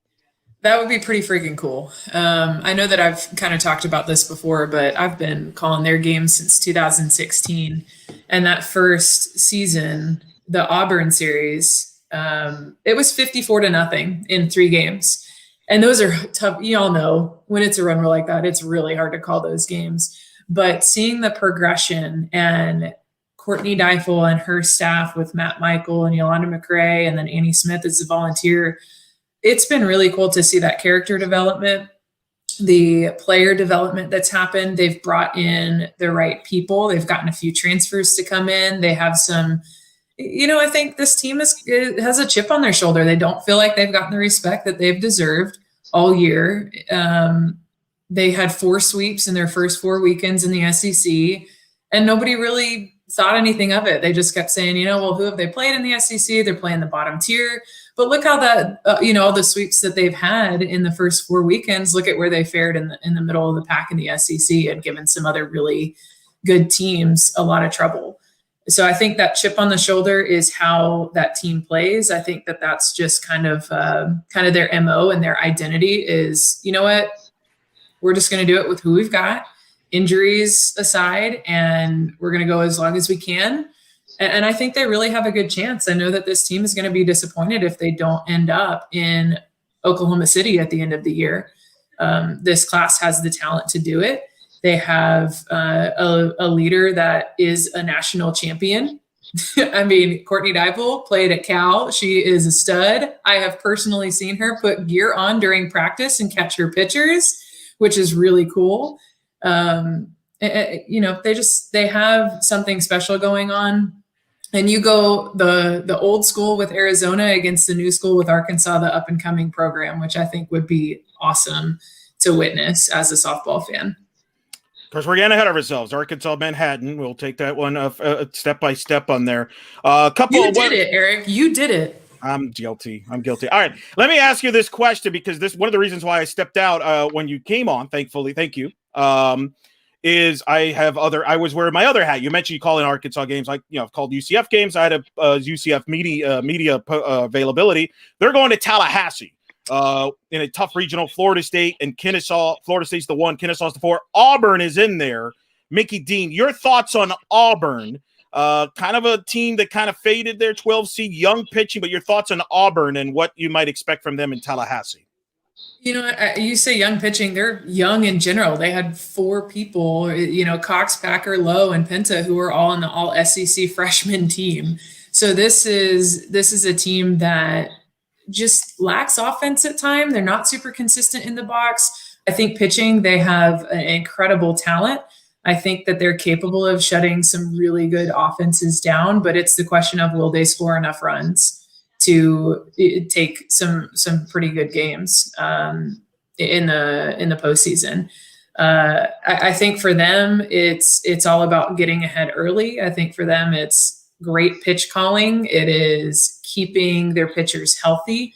I wouldn't be surprised to see Shelby Lowe and Maddie Penta continue to split innings during games and bring them in whenever they can and be a pitch guy by committee type of regional approach. No doubt about that. Did you guys get in? Talked about South Carolina missing the tournament. I'm assuming, or is that? Yep. That was. Yeah.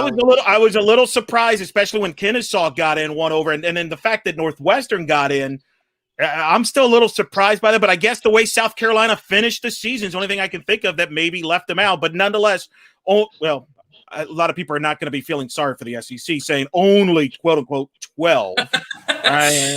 Listen, nobody's gonna. I'm sorry, but a rough ending for Beverly Smith and company. That's kind of an interesting storyline there. But look, the SEC got a lot of good stuff here. National seeds galore and hosting.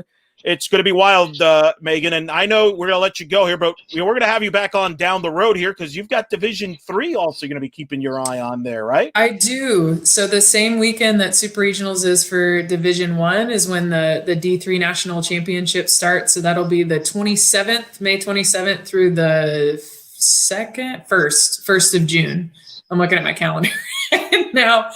So that'll be in Salem, Virginia. They kind of rotate where those championships are, and it skipped OKC last year, and so we're heading out to Salem, Virginia for that. And we'll see how the tournament goes this weekend and who's going to get in. I don't even know. Yeah, selection show for Division III is Monday, right, Victor? Isn't that very smart not to do it at Sunday night again at the same time or the same night as Division I? What division would be dumb enough to do that? I don't even. You know, I don't. It's a little shaded. Is that my cue? No, I'm saying Division II. Division II. I know. Is that my cue to? That is. Peace out. Yeah, that's all right. Megan, hey, great job all year with ARCA. We look forward to hearing you more of your voice. We'll definitely try to get you on to talk D3 there when we get to Salem there. But tell the audience where they can find you. You can find me on Twitter at MeganTurk00. And then you can find The Warehouse, because I know that Victor mentioned that too, at www.thewarehousesoftball.com, a softball training facility located in Fayetteville, Arkansas. All right, Megan, thanks for joining us here. Enjoy it, and we'll talk soon, bud. All right, appreciate it. Y'all have fun. Be nice. We'll try. No guarantees. No guarantees. Megan Turk joining us. Megan Turk joining us here live. Great to have her on. Great to have Andrew Haynes on. We're not even done yet, Victor. Eric, you said we were supposed to have a surprise. Yeah.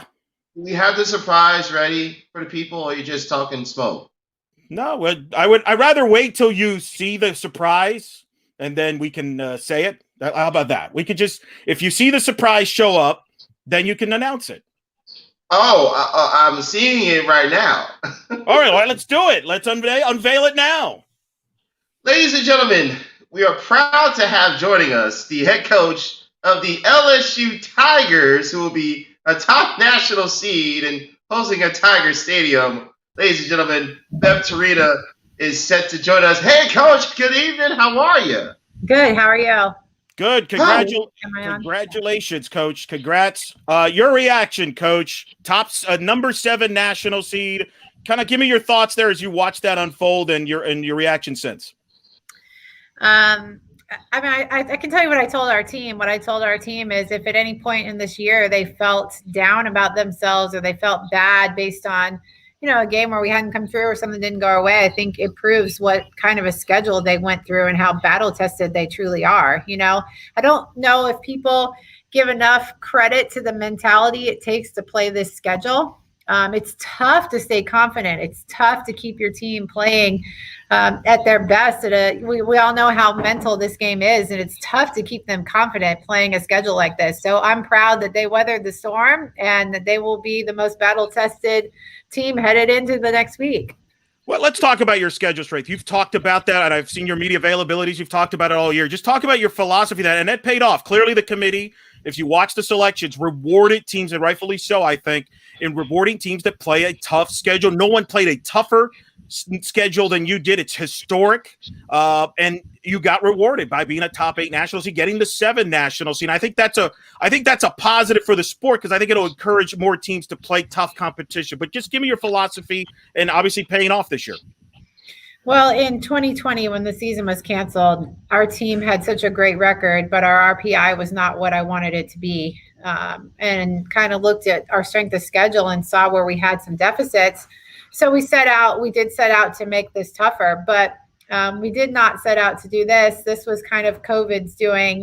We had planned on going to Alabama, playing them once, and then Gardner-Webb got COVID, so we ended up with them twice. And then, going to play Texas in a tournament. 2 teams drop out, and it's a 3-game series with Texas. So, there were a lot of things that were byproducts of COVID that took this thing through the roof. But overall, we did set out to challenge our kids, and we feel like our team comes to LSU to be challenged. That's why they're here. That's what they want to do. So we're giving them what they ask for, I guess. Yeah, and it's very fitting. You play a tough schedule because you got a tough regional. You're going to open with McNeese. James Landreneau, great job as he always does at McNeese. They win the conference. They played a tough schedule as well, and that's one of the toughest 4 seeds. That's been a theme on this selection. They did not do a lot of 1 seeds, a lot of favors, honestly, with 4 seeds this year. It's pretty wild. But you're one of them, unfortunately, from that standpoint. You got a tough McNeese team, so your team's got to be ready right from the get-go. Yeah, there's no question. We have a ton of respect for McNeese. We see them often, and we know exactly how strong they are. So if anybody in the country knows how good they are, I tell you what, it's us, because we respect them completely. We know how hard they play. That to me is the greatest compliment you can give someone, and I would say that about them all day, every day. They play hard. So they will come here and play hard, and we will have our work cut out for us right off the bat. pros and cons, because obviously you're familiar with McNeese, you're familiar with Louisiana. They're in your region as well. The pros and cons, I mean, big deal, no deal having them in regionals, having familiarity with those teams. I suppose obviously George Washington's not a team you're as familiar with, but like give me kind of your thoughts there. Does it matter? Big deal, no deal? Well, I think it's almost expected. You know, when you have a team as talented as McNeese, as ULL, and they're right down the road from you, I think it's almost expected. It's something that, you know, I don't think you can plan for anything, but it's almost like you plan for it. You know, you start kind of gathering notes when you see it, and you make note of things, because it's one of those things that when you have someone so good, so close, you're going to see them all the time. I mean, you're going to see them all the time in the postseason. So, you know, I think there's some years where we probably all would love a break from each other, but it's not up to us. None of this is. So we'll compete against whoever they give us. Where do you feel your team is at right now going into the regionals, and what are some things you're going to kind of work on to get ready for the regionals here when it starts? What day of the week is it? Sunday? You know, that's kind of how I feel about my team. They're very young. You kind of never know what you're going to get. I think we're capable of beating the best of the best. We're capable of having some moments too. So they are very young. We have some really experienced, you know, we have 5 seniors and 1 junior, and that's it on this group, but they're very experienced. They've been in this spot a lot. So hopefully they will lead the way, and they will be calming. And, you know, we know these young kids are talented, but we'll have to get them through the mentality of what the postseason really feels like. For the majority of our team, this is their first time. That's a great point. It's the first time, and for a lot of teams, you know, we haven't had a postseason since 2019. So, what is that? Do you? I don't know if the word appreciate it more because it was taken away last year. What are the emotions like for you and the staff and the players that, hey, you know, we in a year like this with everything you had to go through on and off the field with COVID and everything, do you get to be in another NCAA tournament again like it was a couple of years ago and experience? Yeah, when Akaya Times was just leaving the facility, she looked at me and she was like, oh, this is the highest seed we've been in my time here in 6 years. So that's saying a lot, right? But she was just like, it's so cool. It's just so cool. So I know how much it means to them. I know that it's really, really special for all of them. And we just have a great level of appreciation of just being able to continue. I know there's a lot of teams that got their heart broken today. And a lot of deserving teams and really talented teams. And our team didn't work harder than those other teams. Everybody worked hard, you know. So I hate it for all of them, but we're just appreciative of the opportunity to play on today. For the record, me and Vic have been on your side as being a top 8 national seed. So pushed it. I had you as I kind of underseeded you. I had you as an 8. So I guess I was off. You know, I'm sorry. I was off by 1 seed on there, but you know, you get for not listening to me, Lopez. I know Vic had him 7. Props to Victor on that. So Nick, I'm gonna hear it from your husband. I know it. He should give Victor the credit, not me as much on that.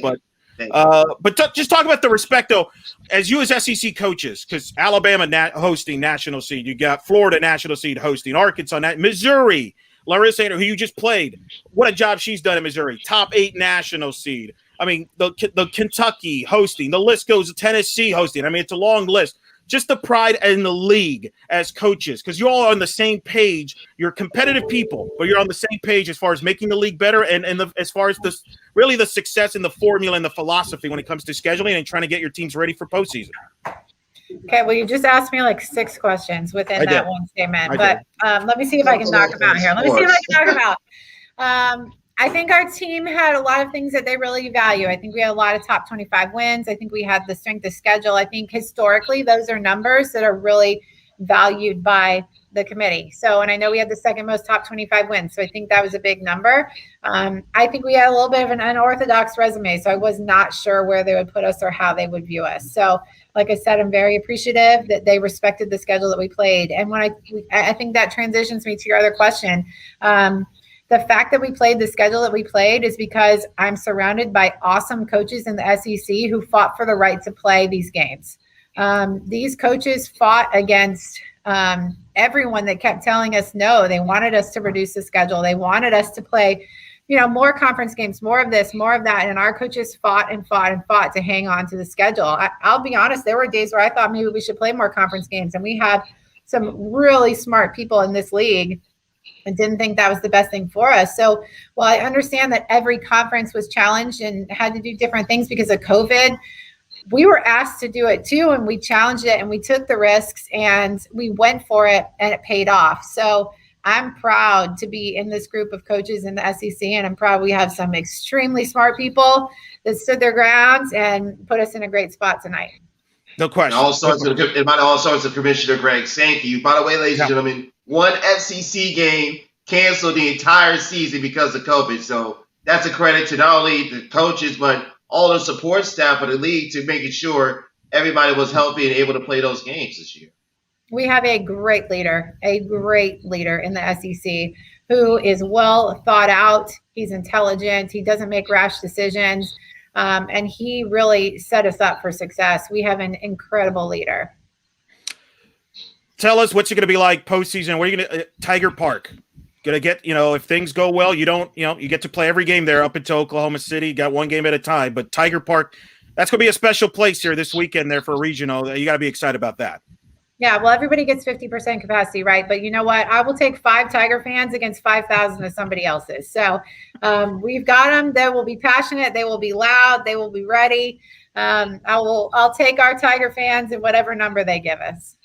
I can attest to that in Clearwater. Victor was part of it in Clearwater when you were there a couple of years ago. He had the heavyweight title belt with some of the LSU. Yes, they travel well and are very loud and loyal people in the purple and gold. I can attest to that up close and in person, Mr. Lopez. Yeah, yes. Very much. That is true. That is true. They love their Tigers. Very much so. All right, last thing. You mentioned a young team. What are you going to tell them as far as what's it going to be like in the NCAA region? It's a high level, different game there. What's the keys to being successful? Well, we've already talked for the last few days about just enjoying the hard and how hard it is that it doesn't. I mean, before the show tonight, we just talked about there is no easy. Every team earned their way into this tournament. Every single one had to do something well to be playing on. So they beat somebody to be here. So no matter who you're going to play, it's going to be really hard. And we have to enjoy the hard. We have to be great at doing hard things. And, we have to remember that we've done hard things all year long. So I think that's my message is just we're going to play the first game. We're not going to look past it. We're just going to try to win one game and then figure it out from there. But it's going to be hard. And you have to just be great at doing hard things. You don't have any superstitions for postseason, do you? You just kind of keep it consistent all year? Yeah, all the same ones just roll on. Like if I have to wear the parka and it's 90 degrees, it's fine. I'll get, an IV after the game. I'll do whatever it takes. I will do whatever it takes. I hear you. Good move. Coach, congratulations. Obviously, great job. Number 7 national seed, well earned, and enjoy it. And the best of wishes here in the postseason, and send the best to the family there. And we'll talk to you soon. Thank you so much. I appreciate it. Head coach Beth Torina, LSU head coach here, joining us live on In the Circle here, live show here as the Tigers are the number 7 national seed. They will open up against McNeese on Friday, Louisiana, and George Washington in that regional, Victor. That's pretty cool. Yeah, that was nice to have Coach Torina join us. I'm really surprised, Eric. And Coach Torina we talked to Coach Torina mentioned it. Having a commissioner like Greg Sankey, keeping everyone on the same page, staying as close to playing the full 56. And again, I want to stress this. The SEC only had one conference game canceled all season because of COVID. That's a credit to the coaching staff. That's a credit to the athletic trainers. That's a credit to the support staff of all 13 universities, making sure that they have everything in place.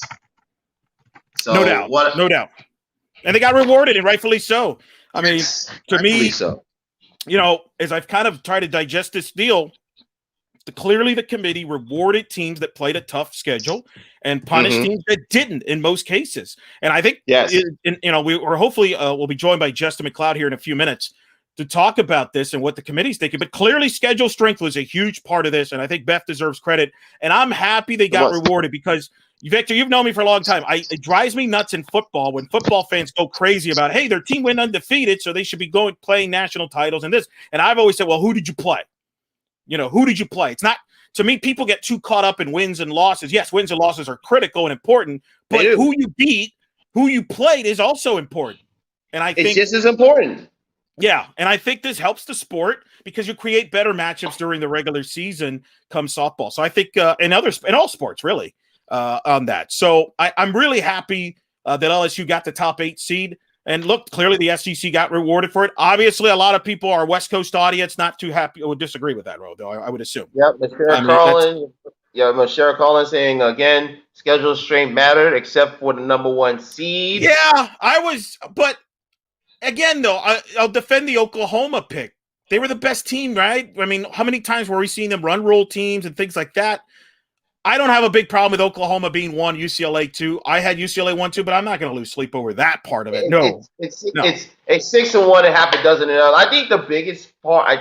There's people on our Twitter account who are, of course, tweet us at In the Circle SB. We currently appreciate that. We are still waiting for Justin McLeod because we presume he's still talking with Division I Chairman Matt Lawson. There's a lot of questions to be asked. A lot of questions to be asked, sir. A lot of people are having issues with Michigan hosting. I'm trying to pull up a couple of the tweets right now. TCKU tweeted, can you explain how Michigan, which won the Big Ten, gets passed over for a 29-21 team, which that being Georgia? Seriously. Okay, all right, very good question. Number 1, because Michigan did not have – look, okay, Big Ten fans, blame your administration, blame the higher-ups in the Big Ten. All of this is because of that. We just talked about the benefits of playing a non-conference schedule. And you heard Coach Torina talk about how the SEC did not cave. They went ahead and tried to play every game, tough schedule as it is. The Big Ten was the complete opposite. The Big Ten decided all the way back in December not to play non-conference. They did not adjust. They were flexible at all. And I don't blame the coaches for this. I know for a fact the coaches wanted to play non-conference. This was a higher up situation. They screwed the Big Ten teams. If Michigan would have played a non-conference schedule, they typically do, they probably would have been a host. I think Minnesota would have probably gotten a better seed than they did. Yes, they're a 2 seed, but they're going to UCLA. Northwestern got a 4 seed. Okay, it's not clearly the committee sent a strong message to the Big Ten. To be honest with you, the Big Ten probably should be glad they got 3 in. They probably should be glad because Northwestern, you could argue, based on some of the selections, maybe shouldn't have gotten in. But they got 3 in, but clearly the message was they got hurt. And in my opinion, Victor, if the Big Ten would have just been and here's the dumb thing about that drives me nuts. They could have played a non-conference schedule without getting on a plane, which was, I know, their big concern. They could have played teams in the Missouri Valley. They could have played teams in the MAC and benefited from that. And just a little bit, and they didn't. And I really do think if they would have done that, I think the Big Ten would have gotten 4 teams in. I think Iowa is a victim of a team that did not get the benefit of a non-conference schedule.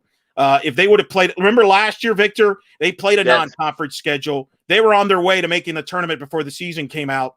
If they would have played a non-conference schedule, they would have gotten in as a 4th team. That didn't happen this year because they didn't have that luxury of a non-conference. The non-conference tells you how good a team is. Conference things just tend to happen.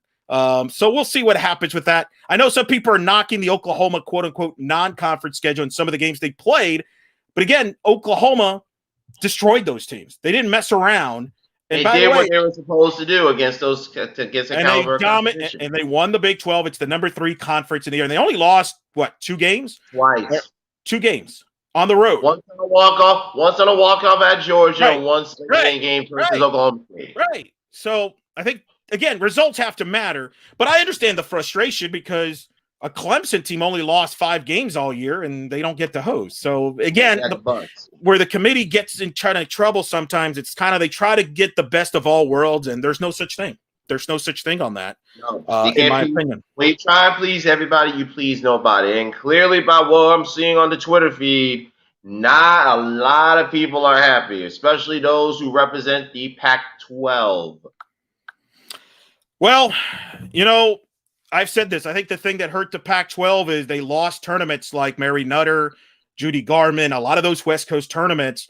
And it's interesting you bring that up because remember the Pac-12, part of their philosophy was let's play a lot of non-conference games against each other before conference season and during conference season. Clearly that didn't work. It did not work. I felt I think they may have hurt the Pac-12 in the long run because, and plus it was confusing where you have games that counted against for the league and games that didn't count against the league. It was confusing to keep up on the first place. And actually, now we actually have a question. Now we actually got a couple the questions comments. are coming in. Go ahead, read the question. They're burning. Oh, wow, this is wild. Keep chatting us up. But by the way, we're still going to try with all of this. We're going to still try and talk some Division 2. Oh, by the way, who? Oh, by the way, Justin McLeod. I've been talking to him. He's still Division talking 2. to Matt They just Larson. finished their selection show. He's still talking to Matt Larson. Justin is. So as soon as he's done with Matt, he will. So yeah, that's gonna be fun. So but go ahead, Victor. Go ahead, read some of the questions here. Yeah, Carlin, thank you for your Michelle Carlin says Arizona being 11 while Washington is a 16 makes no sense. Where Washington beat Arizona both games. Okay, so it tells you the committee didn't value. And they never do. So, they don't. Why don't they? Remember 2 years ago, Victor, Alabama beat Florida, swept them in the regular season, beat them 3 out of 4 overall. Who got the higher seed? Florida. Yeah. That's just a small sample size. The small sample size. Here's what hurt Washington. And why is Arizona ahead? If you look at Arizona's losses, all the teams they lost were, I think, top 30 teams. Like, they all were ranked at one point. Like, UCF was ranked when they beat Arizona, whereas Washington had some losses that shook your head. Nevada, I think they lost to. There was another team they lost to in non-conference, and that's the risk when you don't play a strong schedule. Look, in fairness to them, they're not ducking people. Look, this whole year in sports, the last year, is not wacky. Fair. It's wacky, but it's not fair.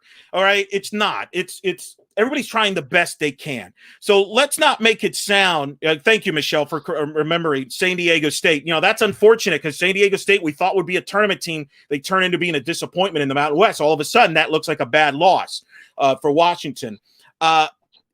They probably were limited by how much traveling they could do. Who knows? This wasn't going to be fair. This was going to be a very complicated year to figure out a field and see. What did I say, Victor? Seeding wise, this was going to be tough. It was going to be the most difficult year in terms of seeding ever. And I'm not justifying everything they did. I don't think it was going to be this. It's a little wild. It's a little wild. I'm not going to lie about that, but it's tough, man. It's tough. But I had a feeling, Victor, that the West Coast and the Pac-12, I wondered if they would get knocked. And I think what we've learned here, those Mary Nutter tournaments, the Judy Garman tournaments, all those tournaments that the Pac-12 teams participate in and didn't have. Right. That hurt them. Because in the South, you can bus to find games. Not so much in the West Coast.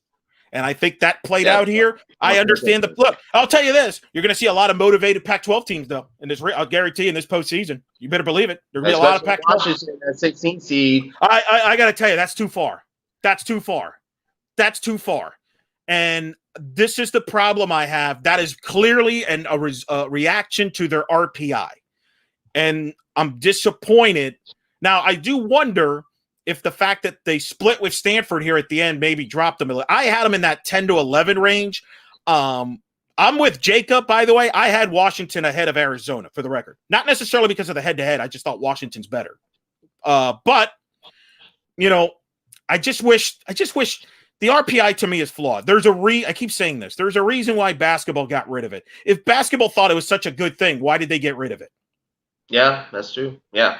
You know, and that's the only thing that disappoints me there. To me, Washington is underseeded. But again, as I keep saying, Oklahoma, Washington, Supers. You think Patty Gasso's going to be happy about that? No, she's not.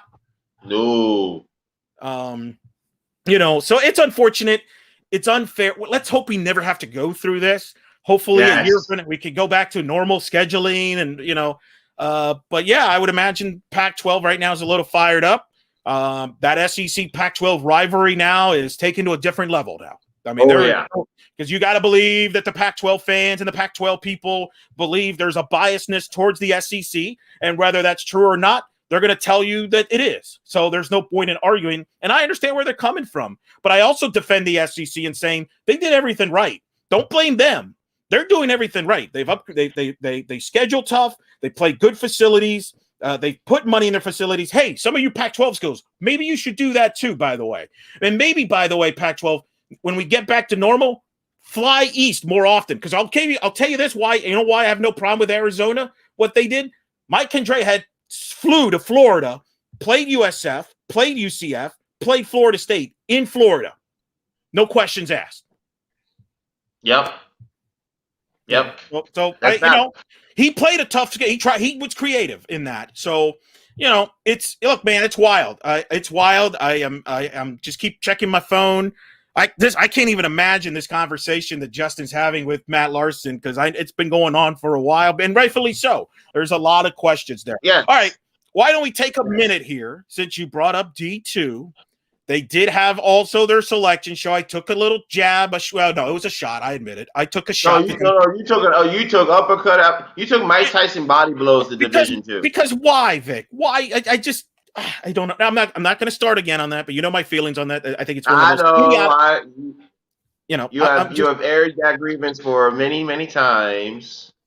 Right. But give me your. What can you tell us about Division 2? Well, Division 2, for those who are not aware, Division 2 they're going just regionals only, going 40-18 format, 8 regionals, 6 teams per regional. Now, I can confirm that the top 2 seeds, they're going to do 16 double elimination, top 2 seeds get byes. So 3 will play 6, and then 4 will play 5, the winners playing in the winners bracket games against the 1 and 2 seeds. So I'm going to regionals as of right. Pulling up those regionals as we speak. By the way, as soon as Justin McLeod does get done with his interview with the chairman, we will bring Justin on, because I'm sure he had a lot of questions like the rest of us do here. So let's go with the Atlantic region. We'll go to the Atlantic region. Kutztown is the host team. Kutztown and Shepherd will get the byes. It will be Westchester versus Claflin, and then East Stroudsburg versus West Liberty. Region will be hosted by Central Oklahoma. The defending champions, Augustana, will be the 1 seed. Minnesota State, defending Colby Reese's, will be the 2 seed. And you have Central Oklahoma, versus Arkansas Tech, and then Southern Arkansas versus Central Missouri, the Jennies. East region, hosted by St. Anselm College, Georgian Court. St. Anselm will be the byes. Adelphi versus Bridgeport, Malloy versus New Haven. Eric probably stepping out, still trying to figure out this bracket. Midwest, hosted by the number 1 seed Grand Valley State. AU will get the byes. So you have Northwood versus Ohio Dominican, Rebecca Nazareth versus Hillsdale. The South Central region, hosted by Texas A&M Commerce. They dropped to a 5 seed. Oklahoma Christian, West Texas A&M, by virtue of the Lady Buffs winning the Lone Star Conference, there get the byes. Angelo State takes on Texas A&M Kingsville. Colorado Mesa, Texas A&M Commerce. Southeast region will be hosted by North Georgia. North Georgia, Lincoln Memorial get the byes. Young Harris, to North Georgia in the Peach Bowl title game. They take on Emmanuel. Anderson, no relation, takes on Tusculum. West region, Concordia and Biola will get the bye. Northwest Nazarene takes on Central Washington, who had to miss their conference tournament due to COVID protocols. Western Washington takes on Hawaii Hilo. And Erica region that we know very well, the South region, which will be hosted by Valdosta State. Auburn Montgomery, their first year in the Gulf South, they win the conference tournament. They're the number 1 seed. Valdosta State will get the byes. Alabama Huntsville will be taking on Mississippi College. And Rollins takes on West Florida. Now, of course, Mr. Lopez, I have vented several times, and you have jabbed last night, that Rollins and Tampa did not play in the Sunshine State Conference. Those are the top 2 teams in the league. So, congratulations, Sunshine State Conference, your athletic directors, and your presidents have cost your team a bid in the NCAA tournament. So, bravo. Congratulations. Well done. I salute. Well done. So, all right. So repeat that again, because I had to get water. I haven't stopped talking now for like almost 3 hours. 1 team from the Sunshine State Conference. 1 team for the Sunshine State Conference, which is Rollins, who got the automatic bid by winning the regular season. Any issues with any teams that got in general, or no? I really don't. I think Mississippi, with the South region, Mississippi College making that run to the Gulf South to take on Auburn Montgomery to pick up some quality wins in the process, that vaulted them over Tampa to get into that number 6 spot. This is where having 6 teams in the regional for this year really hurt Tampa because it was a normal 8-team year. Tampa would have been that 7 seed and would have played Valdosta State in the opening round of the tournament. But by virtue of them not having a chance to win that auto bid, they get jumped by Mississippi College in the latest regional rankings, and Tampa didn't have a chance to play to make a final case. So, again, this is where the conference, they kind of did it to themselves. So conference schedule only hurt them. Yes, just almost in a similar way to a conference-only schedule hurting the Big Ten. Except that the Sunshine State Conference got 2 fewer teams in than the Big Ten did, and you can make an argument they only got 1 fewer team in. Now, you were outspoken. I agree with you. Tampa and Rollins should have played. That's a joke they didn't play. Let's say they would have played, but they split. So Rollins still wins the league. Would that have helped Tampa, or would they still be out? I think it's so. I think if everything else stays as is, I think Tampa still would have been out, but I think it would have been a lot closer. I think Mississippi College made to get to the Gulf South Tournament final, which included them beating Valdosta State, by the way, at a mutual site. I think that got the Lady Choctaws over the hump to slide them into that 6th seed and jump Tampa and get into the postseason. Now, we saw Mississippi College 2 years ago when we traveled to Melbourne to cover the Florida Tech regional. So they're a very talented bunch. It sounds to me you feel like the Sunshine State was destined to be a 1-bid league. If Mississippi State doesn't make that run, I think they get the 2-bid lead. But because Mississippi College went on that run, they went undefeated through the conference tournament until they got to the championship game. I felt that run by Mississippi College got them in. If they maybe go 2-1, 1-2, Tampa still would have been in. But again, Sunshine State Conference has someone to blame but themselves for that. Unbelievable. That's pretty amazing. Anything else outside of the South that stood out to you as far as the D2? Nothing really, Eric. I think West Texas A&M in the South Central region, and I sent this over to Justin McLeod and Justin's World. We'll talk about that. West Texas A&M came. I thought they were going to be a 4 seed. They ended up winning the Lone Star Conference, which is the most dangerous conference in all of college softball, Division I or Division II. They win the conference as a 4 seed, and as a result, they jump up to number 2 in the South Central region, and they have a ton of momentum going into the regional tournament. Very interesting. I hate it for those players I just wonder what was it like for these players. It had to be unique. I'm sure they watched the show, but it had to be weird that you're following Division I, which obviously gets a lot of press. I just feel bad for them because we give a lot of coverage to them. We usually have covered over the years the Division II selection show in depth. Unfortunately, we can't. And look, nothing personal, but D1 drives. That's just is what it is. So I feel bad about it. I'm glad you spoke about him. And we're still going to cover Division II in depth. We had Megan Turk on earlier. We're going to talk D3 later in the week. Later. Their selection show is, by the way, their selection show is tomorrow. Monday, depending on when you're listening to this, correct. And we'll cover that in the next episode on there. Let's get back to some of the storylines, Division I. We should be joined by Justin here in a few moments. Michelle has been fantastic. I'm a Pac-12 alum, and I totally respect the depth of the SEC.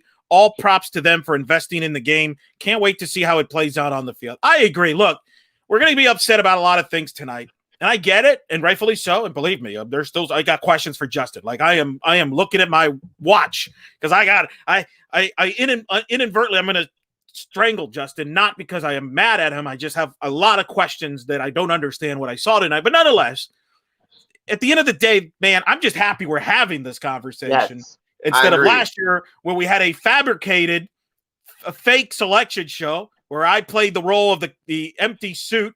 And yet people, and fans got to be excited because people are still mad at me about the selections I made last year in a fake tournament. So a simulated tournament, fans still have. Yeah, come on, guys. We're just trying to create content, and a great point by you. And I think it should be expanded beyond the SEC, but the SEC is certainly there. For everybody this year to get through this season, I think softball as a whole. And we had Matt Larson on in April. He mentioned it. I think this season has been fantastic. Yes, there were some issues. Don't get me wrong. Some certain schools had issues. There were some pauses, some delays. But I thought everybody has done an incredible job to this point, considering the circumstances. Victor, you and I cover a lot of sports. And again, I know I don't want to get into the whole science of it, and yes, I'm aware softball's an outdoor sport, but you know what?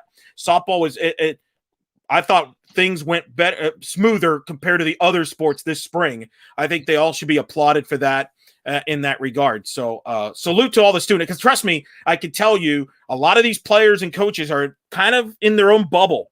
It's not the normal year, kind of like all these athletes, what they've gone through to be kind of, a lot of them don't spend time with their family this year because they've been in this bubble and you can't go out and you can't do this. So a salute to everybody that's played this and has made this season what it is, Victor. I'll be honest, this season's gone smoother than I thought it would.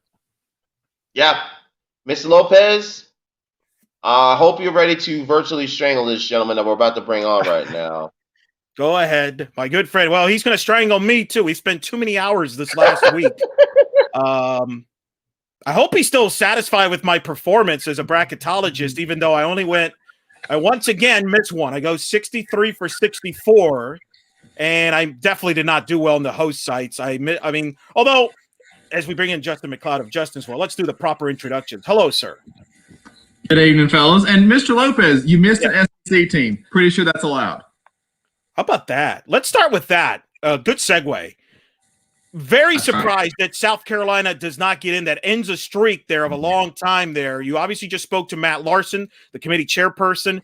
What did he have to say about South Carolina being left out? And then Kennesaw State getting in. Trip McKay, very interesting. One game over 500 getting in, while South Carolina at 500 overall doesn't get in, even though they had a better RPI than Kennesaw. South Carolina, the biggest factors apparently for the committee, number one was the conference record, specific to them. Not a great conference record, he said. And the wins that they had, he said a lot of them came from the lower quadrants. And the way the committee defines the quadrants, obviously, is 1, 2, 3, 4. 4 being over 100. You've got 1 top 25, I believe it is. 2 is 25 to 50, 26 to 50. 3, 50 to 100, and then 100. Right. And so a lot of South Carolina's wins for the committee, just too many of their wins were in those latter part of those quadrants. And apparently they just didn't look too favorably on that. Those were the two main factors that he mentioned for South Carolina. And apparently the fact that they were an SEC team didn't do a whole lot to save them. That the conference affiliation didn't come through there for Larson, for the committee, according to him. Those are the big factors that he named for South Carolina. And believe it or not, we didn't get into Kennesaw State specifically. We did talk about a lot of, the way the teams were seen and all that kind of stuff. But apparently, the committee looked at it and saw, liked what they saw from Kennesaw better than what they saw from South Carolina. Kennesaw did do better in their conference than South Carolina did in theirs. So if you're looking at a team sheet without a name attached, there's an advantage Kennesaw State for one.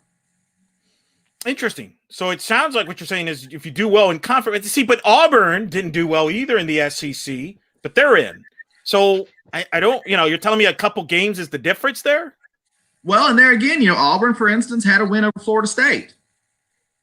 Auburn had some things on their resume that South Carolina did not. And, well, I have to think that's a big factor for that. Well, listen, nobody's going to feel sorry. 12 out of the SEC. Nobody's going to feel bad about that. Let's be real about that. Let's talk about Clemson not hosting. Georgia hosting. Mm-hmm. I still can't believe that just came out of my mouth. Nobody had Georgia hosting, for the record, ladies and gentlemen. What did Matt Larson have to say about those two things? So for Clemson, it was again a schedule strength factor. The regular season championship did play a role, and there again we talked about it coming in. The biggest thing against Clemson potentially was going to be the fact that they only played half of the upper teams in the ACC.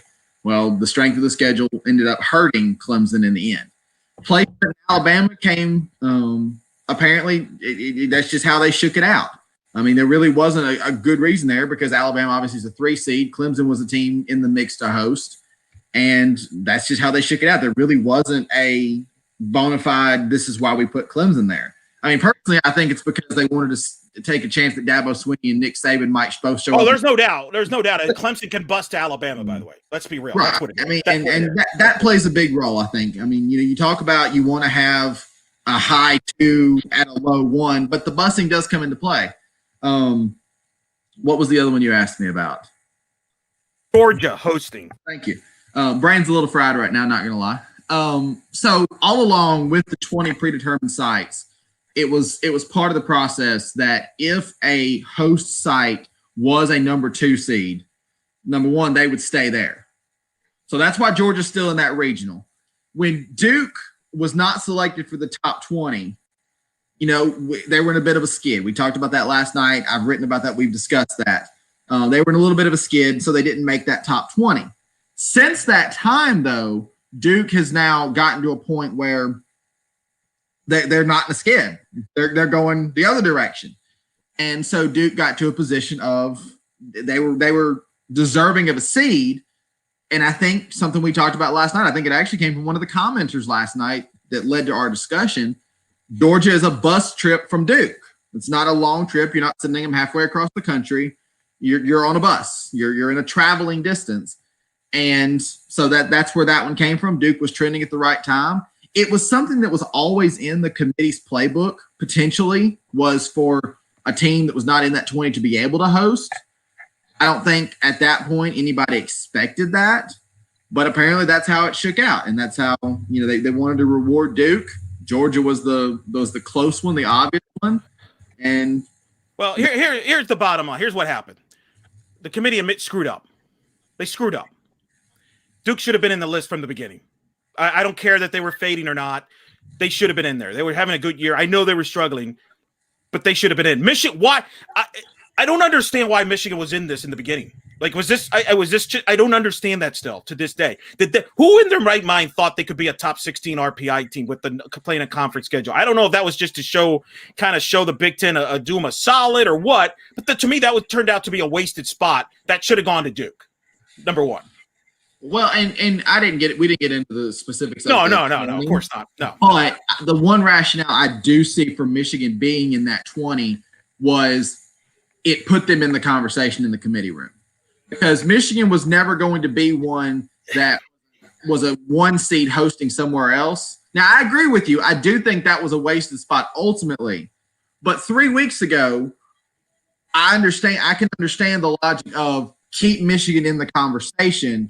And if we don't put them in on selection weekend, to me, the problem is they waited till the end to figure out what they wanted to do with the Big Ten as far as not playing a non-conference. And I think what happened was they realized they screwed up on Duke. I don't think they ever saw that coming, and they picked Georgia. And I should have known better, but they picked Georgia because Duke can bust to Georgia, and all the teams that are in that regional can bust to Georgia. But I've been on record. I hate 2 seeds hosting. I do. They don't deserve to host. And I know Larson said they were reluctant to do it, but they got caught. They got caught with Duke. And this is why in the future we're not going to be limited on host sites because of this. Obviously, if this was a normal year, my guess is Duke would be hosting and the same teams would be playing in the same regional, but it'd be in Durham instead of Athens. Well, and one thing too, 3 weeks ago, Duke was skidding. Kentucky was skidding. Kentucky lost 5 straight conference series. And both were in that list. Michigan still had to play Minnesota 3 weeks ago when these were set. You had that series looming. I do think the predetermined regional hosts almost, and by no means am I defending the committee. They can defend themselves should they choose to do so. What I'm saying when I say this, though, is they were almost set up to fail specifically in that sense because of the protocols, because you had to pick 20. And that's fair. Truthfully, I don't think it was fair to pin them to 20 because if you wait 3 weeks, Virginia Tech is not in the conversation. Georgia is not in the conversation. Michigan's probably not in the conversation, but Duke is, etc. And so I think they were set up to fail a little bit there. But at the same time, I mean, I thought Duke should be in at the time. I had Kentucky out. Maybe Georgia should have been out. I don't know who they would have replaced. Maybe Michigan should have been. I don't know. But I do understand them protecting Michigan as a possibility. And then, Georgia and Duke turned out to be close enough that it's no, I mean it is. And look, I don't have a problem with Duke hosting being the 1 seed, and I think they're a national 14. But listen, don't kid yourself. Georgia's the favorite. They're a different team in Athens, and that's really I hate this. Georgia struggled, and I mean struggled at the end here, and they get rewarded. They get rewarded because a national seed can bust to their place. That's it. That's what it came down to. We got to, when we get back to normal, this year is different. We have to get a pass. Okay. We're going to give them a pass because there are legitimate health risks and questions out there. So I'm going to give them a pass about in fact, to be honest with you, I'm actually shocked that the teams they flew, but I think more teams flew than I thought. You and I will have to count the numbers after the show, Justin, but I'm shocked that some of the teams like Southern Illinois, I don't understand. I can't believe they're flying. I'm shocked by it, but that's a whole other story. I just hate the fact that postseason results can be impacted based on if you're within a 400-mile radius of a team. And we need to get rid of that. This sport, it's too popular. It should be treated like college basketball. It's a national tournament, okay? With all due respect, Victor, this ain't volleyball where it's a Midwest sport and Penn State, it's the Penn State and Minnesota Invitational with Texas and a bunch of other teams in the West Coast nonsense or, other Olympic sports. This is a national tournament. I would argue, it is the number 3 popular sport, okay? Other than football, they don't have a postseason of this kind. It's men's basketball is the most popular tournament. I would argue this is the second most popular tournament in college athletics. The numbers bear that out, and we need to treat it like a national tournament out of respect to the players and the coaches and not treat it like a freaking, travel ball damn tournament. Ooh. Now I'm fired up. You wanted me fired up? I'm back, baby. Let's go. Well, okay. I don't know. I'm going to follow that, Justin. But the Pac-12, they did not back the pack. You got Arizona as an 11. You got Washington as a 16, and they literally walked out of the room when they saw the seeding. And everyone else got the short end of the straw. And what was the explanation for the Pac-12 and the lack of perceived respect compared with the SEC? So we really got into the discussion about Washington when we spoke, because Washington obviously is the big elephant in the room in that conversation. You can call it pack disrespect. I think Arizona and Arizona State were both pretty fair, actually. So you can call it, but Washington is the big one. Washington is the surprise. And we sat here last night, and I made the case why Washington should not be a top 8 seed. Well, clearly they heard you, Justin. Apparently they did and decided they were going to stretch that a little further. Now, truth be told, in talking to Matt Larson, the factors came down to the same thing I was talking about last night. Washington's strength of schedule was abysmal. They played, and RPI was not the only metric, but RPI is a flawed metric. But RPI, they had in the RPI, Washington played 6 teams over 200 in the RPI. So not only did they play so many teams in the 4th quadrant, is how the committee phrases it, they played 6 really bad teams in terms of strictly the quadrant rankings, etc. They also lost to 2 teams who were in those latter 3rd and 4th quadrants. They lost to 2 of those teams. Apparently that was pretty damning because the results there were a big piece of why Washington got the 16 seed. I understand why Washington feels disrespected. It's the Minnesota 2017 effect. They've been in the top 5 for most of the season. They did fall when they had those egregious losses, but they've been in the top 5. They're used to being a top team. I understand why they walked out of the room. I don't think they should have necessarily, because sometimes I think you got to let it spur you on and your hands, like Corilla DeVille here. But truth be told, in talking to Matt Larson, that's what hurt Washington, pushed them to 16. And from my perspective alone, I don't necessarily think that was the most unfair thing. I do not think they should be number 16 by any means. But falling in the seeding, I think, is fair.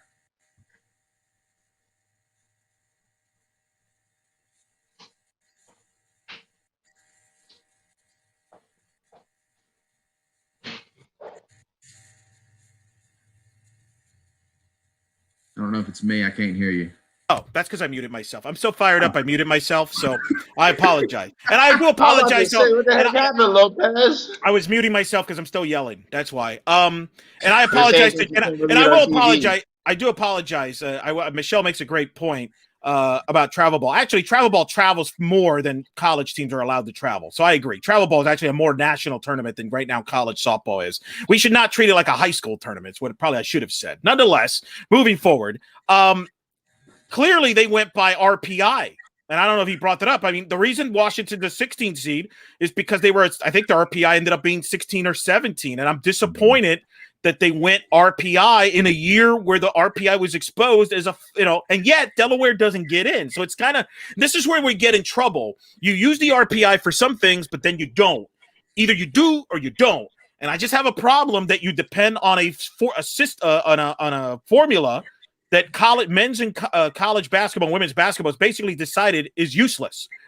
That's my flaw. And I think, look, I understand all the criticisms of Washington. Justin, you made it clear, and I didn't disagree, but I don't believe they should be a 16 seed. I'm sorry. If they are, I think I had them at 10. I think 10 to 12 would have been more fair. And I have a problem with that. And I think we got to get away. We got to watch teams at some point and not based on numbers, because numbers can be very misleading sometimes in those cases. I think that was too rough. Let's talk Big Ten, because and to be honest, I'm surprised. I thought the Big Ten would be the big story going into this. It really hasn't. They get 3 teams in, but I found it very interesting. Michigan gets shipped out west to Washington. Minnesota shipped to UCLA, and Northwestern is a 4 seed. Where are they? I don't remember. I got to get They're in Kentucky because they can bus, of course. But they get a 4 seed. We're going to get into some of these 4 seeds because it's insane. But nonetheless, I think the committee basically told the Big Ten, you're getting 3 teams in. They're the clear-cut 3 best teams, but we're going to punish you for not playing a non-conference game. That is clear. They punished them. They're sending Minnesota and Michigan out west. Are you kidding me? And then Northwestern is a 4? Wow. What was said about the Big Ten by Matt? The logic about the Big Ten, the committee's view of the Big Ten was exactly what we expected it to be. We've talked about it. It was going to go one of 2 ways. Either they were going to see them as, a Power 5 league that usually gets 5 or 6 teams in, or they were going to see them as a team that didn't have any out-of-conference results. And in talking to Matt Larson, that's what it sounds like it came down to was, the Big Ten didn't play anybody outside the conference. And, in conference, too, they beat up on each other somewhat. You had some teams that normally would not win and all that kind of stuff. But at the same time, apparently when it came right down to it, some of those other teams, some of those mid-majors and whatnot, they had out-of-conference results. They played teams. They had some wins. And the Big Ten didn't. And it sounds like it came down to exactly what we expected it to come down to, which was the Big Ten hurt themselves. Now, I hate that the players and the coaches who weren't responsible for that now have to pay for it, but their conference did that to them. And we knew how it was, because you look at the Big Ten through a completely different eyeglass than you do anybody else on that level. Nothing you can do about that. Right or wrong, there's nothing you can do about that. And that's how the committee viewed it. They probably should be glad they got 3 in, honestly. Right? Like Northwestern's probably lucky they're in. They probably got bailed out by the fact they could bust to Kentucky in that regard. I found that I think that's a kind of a conclusion that I came up with there. Did Matt say who were the last 4 in or first 4 out, or any conversations about that? Because we got audience has been asking about that. We did converse about that, and he declined to name who the teams were. Well, I think we could figure it out by seeds. Clearly, Northwestern, South Florida, Kennesaw, 3 of the last 4 in. They're all 4 seeds. Victor, can you look at the bracket for a moment? Because I got a lot of stuff open and see if you could break down the low seeds, and we could probably figure this out ourselves. But clearly, while you do that, Kennesaw, let's talk about the 4 seeds. Kennesaw, South Florida, Northwestern, 4 seeds. We haven't seen 4 seeds as an at-large in a long, long time. I think you and I even joked about that while we were figuring this out. We're like, oh, they're not going to put a 4 seed as an at-large. They never do that. Oh, yeah, they did. They did. Hell, they put Southern Illinois as a 4, which I think is, egregious. But let's talk about the 3 at larges. Georgina, Corrick, and South Florida get in. They're in Gainesville against Florida. Trip McKay, Kennesaw in Florida State, and then Northwestern, as aforementioned. Your thoughts on at-large teams at 4 seeds? Well, truth be told, and this has nothing to do with my conversation with Matt Larson, I think it's ridiculous. If a team gets into the tournament, it's on their merit. If it's on their merit, how are they a 4 seed?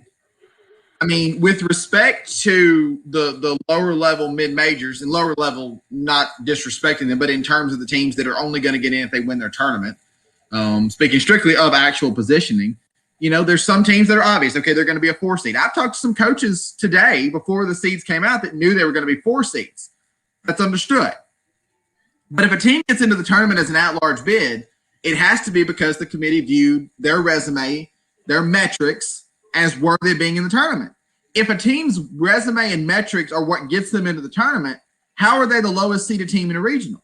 That doesn't compute with me. And I that would flabbergast me a little bit. I'm sure you flabbergasted you.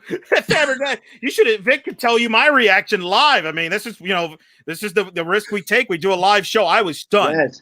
I'm thankful Eric did not fly any colorful language when he saw USF was a 4 seed in Gainesville. This is where 14 years of being on the air pays off with experience. Yes. I don't think I would have. If this was like 8 years ago, we might be a different story. Because you're right, Justin. I agree. I agree with you, Justin. Because here's the problem: you're really punishing the 1 seeds here. Florida dealing with Corrick in game 1. Hell, that is, oh my goodness. And then you've got Kennesaw. I've seen Kennesaw in person. They've got an ace. They could beat Florida State.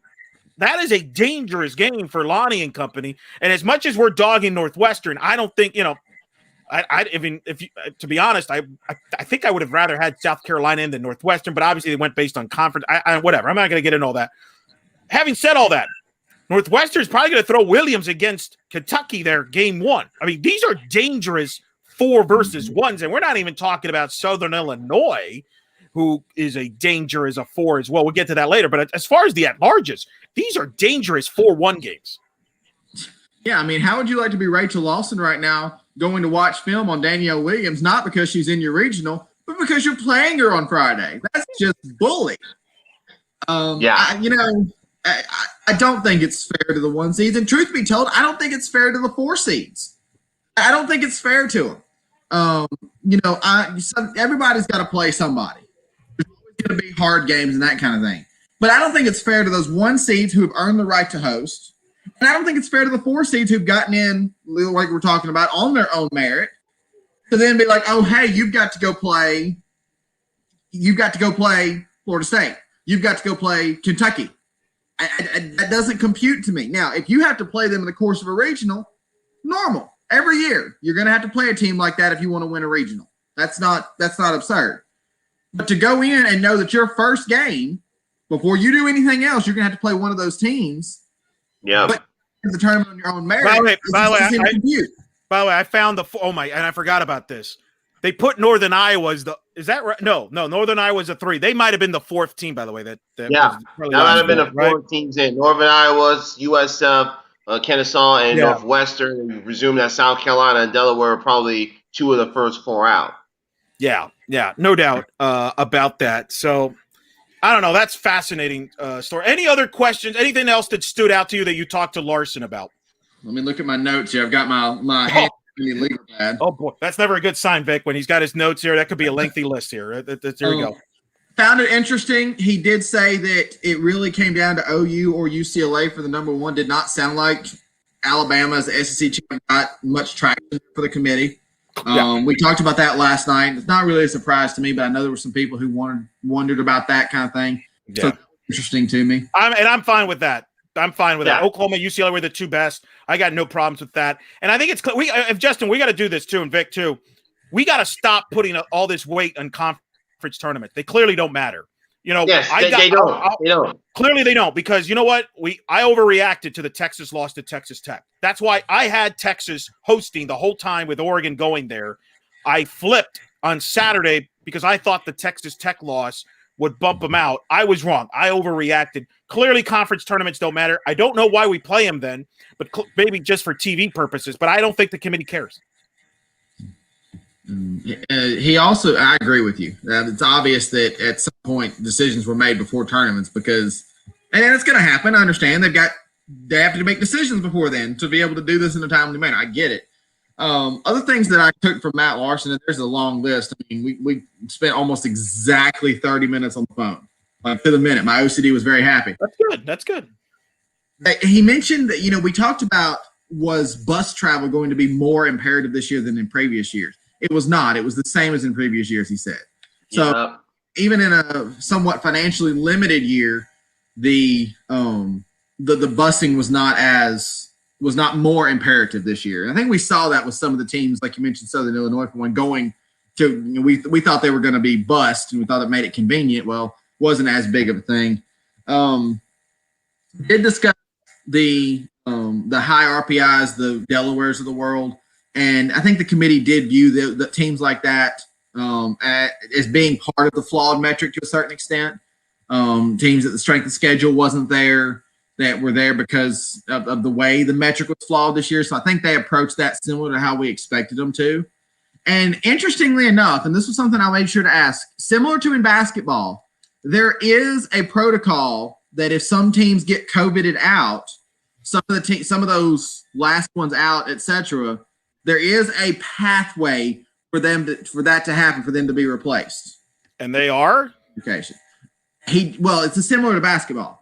There's a time frame. There's a right. I know there's a time frame. Right. What I'm saying is, did he mention who they are? Because in basketball, we know who those 4 teams were. Oh man, those teams are determined, but he wouldn't get into the names. Oh come on! What is this? What is this? WWE Money in the Bank here? We're gonna have a mystery guy coming in with a briefcase here. Oh my God! It's South Carolina. They're coming in. They're cashing in. What the hell, man? How do you not name the teams? Come on. Come on. I tried. I did my journalistic duty as best I could. I mean, that's kind of important to know, and I'm guessing he didn't say in TV, and I know they're not going to ask in TV. All right. I got to calm. I'm just going to have to let that go. How's your blood pressure, Mr. Lopez? Very high. Very high. I'm very questionable. 2 years, so I will say this, and I may not agree with some of these things. I do like the fact that Matt Larson made himself not only available to you, but he was available on the TV show. He was available to us last month. We need the committee chairperson more in moving forward in softball to be available and be available to talk. Whether you agree or disagree with whatever they did, I just like the fact they talk. We have not had that in the past. We need that more in the future. So I do applaud Matt Larson for being available to the media and explaining things that the committee did. It's not one person that's making the decision, in fairness. It's a whole committee. It's not just him. So let's give him a break. This was a very complicated year. Again, I understand people disagree. I disagree with some things, etc. But at the end of the day, he made himself available. He answered your questions. He asked the TV questions. He answered my questions. And again, you may not agree with it. You may not, but at least he's available. So I applaud him for that. And I hope we see more of this for future community chairpersons in the sport moving forward in softball. That's very true. And for the record, this varying levels of frankness, but this is the 3rd year in a row we've seen the chairperson at least put themselves out there too. I'm not going to count 2019. I'm not going to mention her, but I'm not going to give her any. To a certain extent, though. What I'm getting at is we're trending in the right direction. Yeah. We're trending in the right direction. I agree. I know that's fair. That's fair. Fair point. Agreed. All right, let's talk some on the field stuff. All right, so I'm trying to think. I missed Clemson hosting. I did not have Georgia. I would not in a million years have picked that, and I still don't regret that, but whatever. And as I mentioned earlier, I missed Texas. I overreacted on that. However, I think I only should get half a minute. I should get kind of like in the tie. I should get a half a point, Justin, because is the Ryder Cup? Yes. You have a bigger regional, really? I mean, I called a tie earlier. I called a tie earlier in softball. So why can't I get a half a point for a prediction? Because, yes, I missed Texas, but you know what? I got what I wanted ultimately. Mike White in Texas against Oregon. I might have gotten the location wrong, but I nailed that. I had that since day one. I was the first. No other bracketologists out there, amateurs, wannabes, copycats. No. I had that, Again, I'm send your tweets to Eric Lopez Elo. Whatever. He's the one that's saying it. No, this is. I'm just beginning to trash talk. Don't worry, I got more of my Oh, material. But I want to, man, Justin, It's Mike not us. White, and Oregon in the regional TV, baby. Hello, come on, give me your thoughts. Oh, I mean, is there any doubt ESPN's #1 regional is going to be there? I mean, it's not even the most competitive regional. It is competitive. I mean, it's not #1 on the list of competitiveness, but that is the biggest storyline out there. I mean, between Clemson, Alabama, and Texas, Oregon, okay, cool. But unless Dabo Swinney and Nick Saban do show up and coach some softball, the biggest on-the-field storyline is sitting there with Mike White and the current fighting Mike Whites against the former fighting Mike Whites. Whew. I mean, does it get any juicier than that? And let's remember here, the way that happened, Mike White leaves Oregon because Oregon would not match Texas's salary offer. He goes to Texas. All these Oregon players, some leave, some follow. Some of those Oregon players are still on that Texas roster. Some of the players, there are people still on that Oregon roster who remember what it was like after Mike White left and after in that year they went through where Jordan Dale's arm somehow did not fall off. When they were signing roster players in the middle of the season just to give them depth. There's people who remember, and I guarantee you Melissa Lombardi remembers. So there's more than just Mike White, but that's a heck of a storyline for Oregon and Texas. And you're right, you did call it. It was a good call. And whether that was in the committee's mind when they picked it or not, I guarantee you zero members of that committee are sad that matchup is taking place right now. Because I mean, at the same time, that's going to be what everybody's talking about. Yeah, like whatever qualms I have with their selections, it's almost made up by the fact they did that. Thank you. I'm just drooling. I mean, we had Andrew Haynes on earlier. I told him I'm envious of him because he's going to get to call that regional. He's going to be there in person. I mean, and by the way, you got Texas State as a 3 seed with 2 great arms that could ruin. I mean, this is. I know you didn't say this. Regional. I know you didn't say this was the toughest region, but that's a pretty darn good regional. I mean, that might be a Scarborough type regional, my friends. That's incredible. It might be a Justin McLeod regional. We'll see. I was going to ask. Yeah. Trust me. I don't blame you. I would do the same if I were in your shoes. I'm pretty envious. Which regional you thought was the toughest or not storyline, just what you said, which one was the toughest regional that stood out to you? I would have Texas, Oregon top 3. Probably Tennessee's the toughest to me with James Madison. Liberty, yeah. I had to check my bracket real quick. I mean, that's 3 teams, truthfully, that are trending pretty much in the right direction at the right time. A lot of talent, a lot of big hitters, some great pitching. That's a very even regional for me. In terms of the seed versus the 2 and the 3, I think those 3 are on not a level playing field, but pretty darn close. And then Alabama, Clemson to me. I mean, to me, it's a real shame. Whatever the committee's logic was, it's a real shame that either Montana Fouts or Valerie Cagle is going to be out of the tournament in the first round. To me, that's a real shame because those are 2 players that are the future of the game of softball, and you're going to see them playing each other in a godforsaken regional, not in a super. Not in Oklahoma City in front of however many thousand people. They're going to be playing in a regional.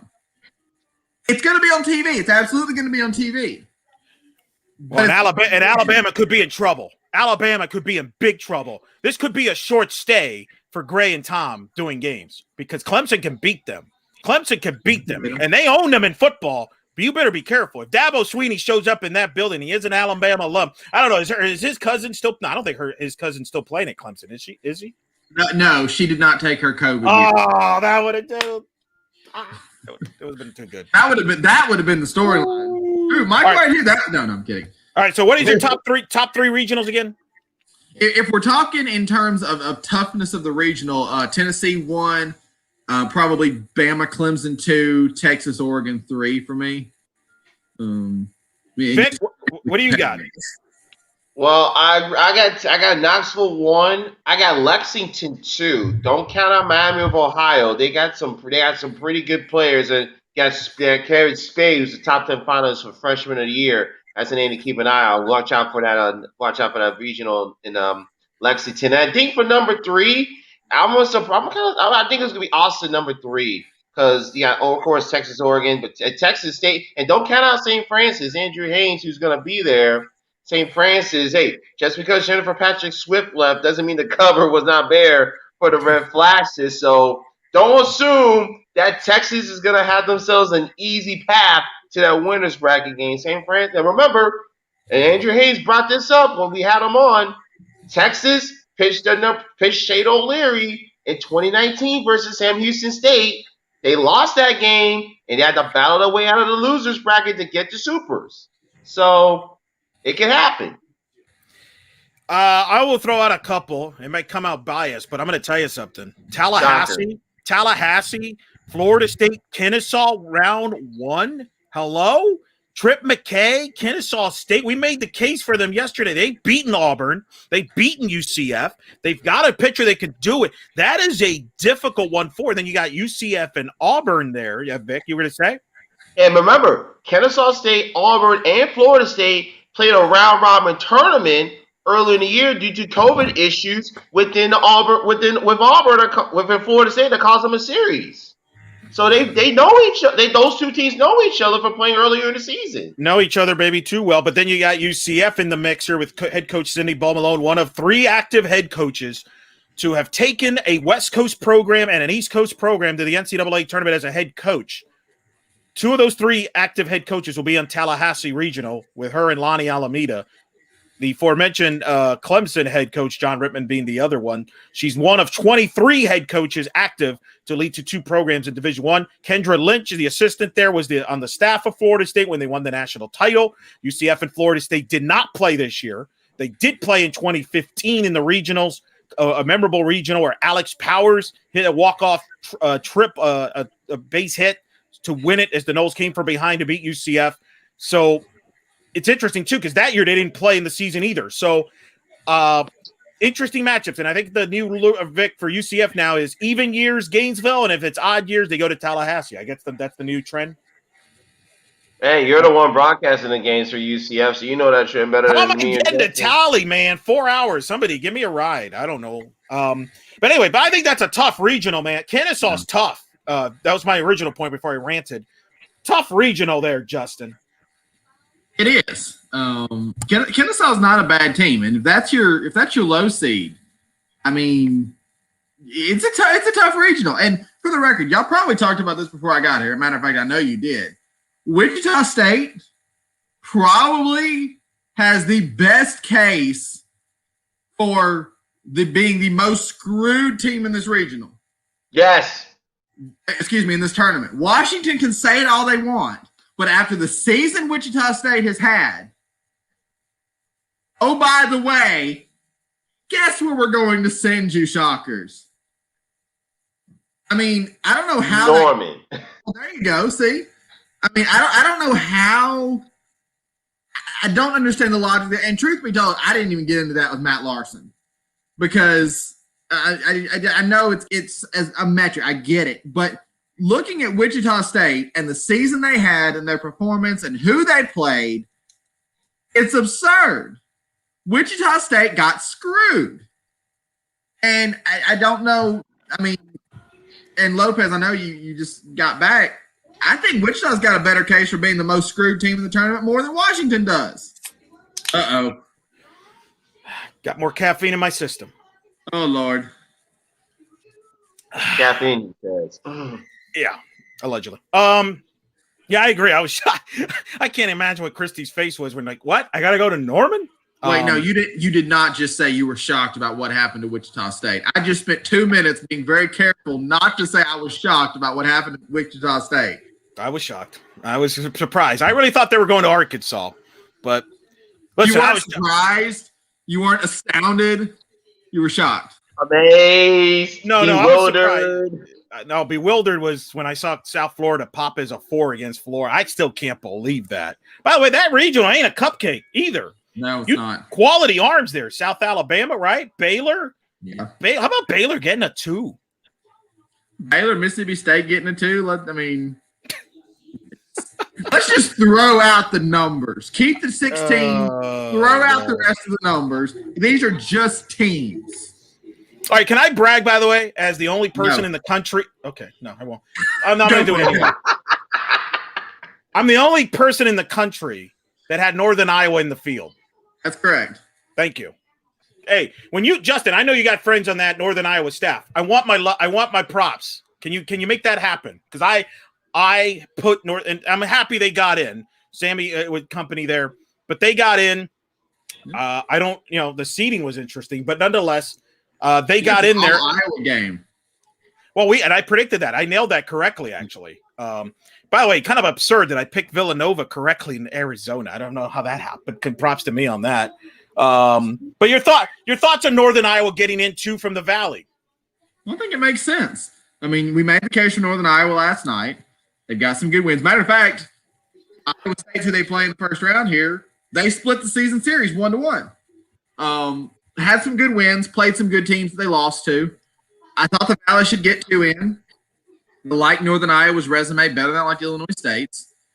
They, again, similar to what we've talked about, it's a convenient, busable regional that they put them into. So it's not like they put them in and then flew them halfway across the country. And I think they're a good team. I think they're an underrated team. I think it's a team probably most people probably couldn't tell you where they are, couldn't tell you who they are, could tell you that Sammy Bunch is there. But I think it's a team that's worth something. And I think that the fact that they're in the tournament proves that. And they're a good team. Okay, I mean, Sammy Bunch is the one everybody knows, but Kaylin Packard in the circle is no slouch. She's no slouch. Me and Vic have followed her since junior college when she helped win the national title in junior college. She's legit. By the way, again, no disrespect to the mainstream media over there that covers softball, but none of them probably have never knew Northern Iowa would even get into the tournament. We did. Justin's World's website and In the Circle. Without those two, you don't know that Northern Iowa. This is why you need to subscribe to Justin's World. This is why you need to subscribe to In the Circle podcast. We just proved it right there. That's why I brought it up. Nobody in this country had Northern Iowa in the field except us. And I got questions about it. And I'm like, who are you to question? Have you watched them play? Thankfully, I did. Thank you, ESPN Plus. Obviously, and I do give the committee credit for getting Northern Iowa correct. Let's we're going to knock them for things, right? We have to be fair for some things they got right. And I think they got Northern Iowa right. That's a fascinating little regional too. I like that regional. Now I'm going to criticize the committee. What the heck is this in Seattle? You got Washington and Portland State, and then Michigan and Seattle. Seattle's a 3, Justin? Like, clearly they wanted to bust 2 teams there, but that's a little, come on. What is that? Well, and like I say, you got to throw out the numbers. Yeah. And that's the only takeaway I can give you here is you got to throw out the 2 through 4 numbers because obviously they needed the busing for Seattle and Portland State to go to Washington. It's going to be a long trip for Seattle long trip. But they obviously needed that, so you put Seattle to 3. There's no way on God's ever-loving earth Seattle should be a number 3 seed. I'm sorry. They're a solid team. They won the WAC. They won the tournament. They should be in the tournament. They earned their way there. They should not be a 3 seed. Now, that said, there you go, Michigan. You've got a motivated Michigan team versus a motivated Washington team in a region. Let's go. That's what you're setting up there is you've got Washington with a chip on their shoulder.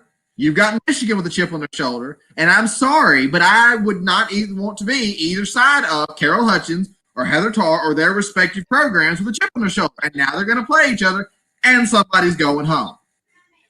Yep. No, I agree. Let's go through some other quick regionals here. Kentucky hosting, Vic, you mentioned Miami of Ohio, Notre Dame, Northwestern. You're right. That's a tough, tricky little regional there. Tucson, by the way. How about this, Justin? Folks, this is fourth wall here. I emailed poor Justin. I emailed Justin. What was it? 3:30 in the morning on Sunday morning. 3:30. Time has no meaning.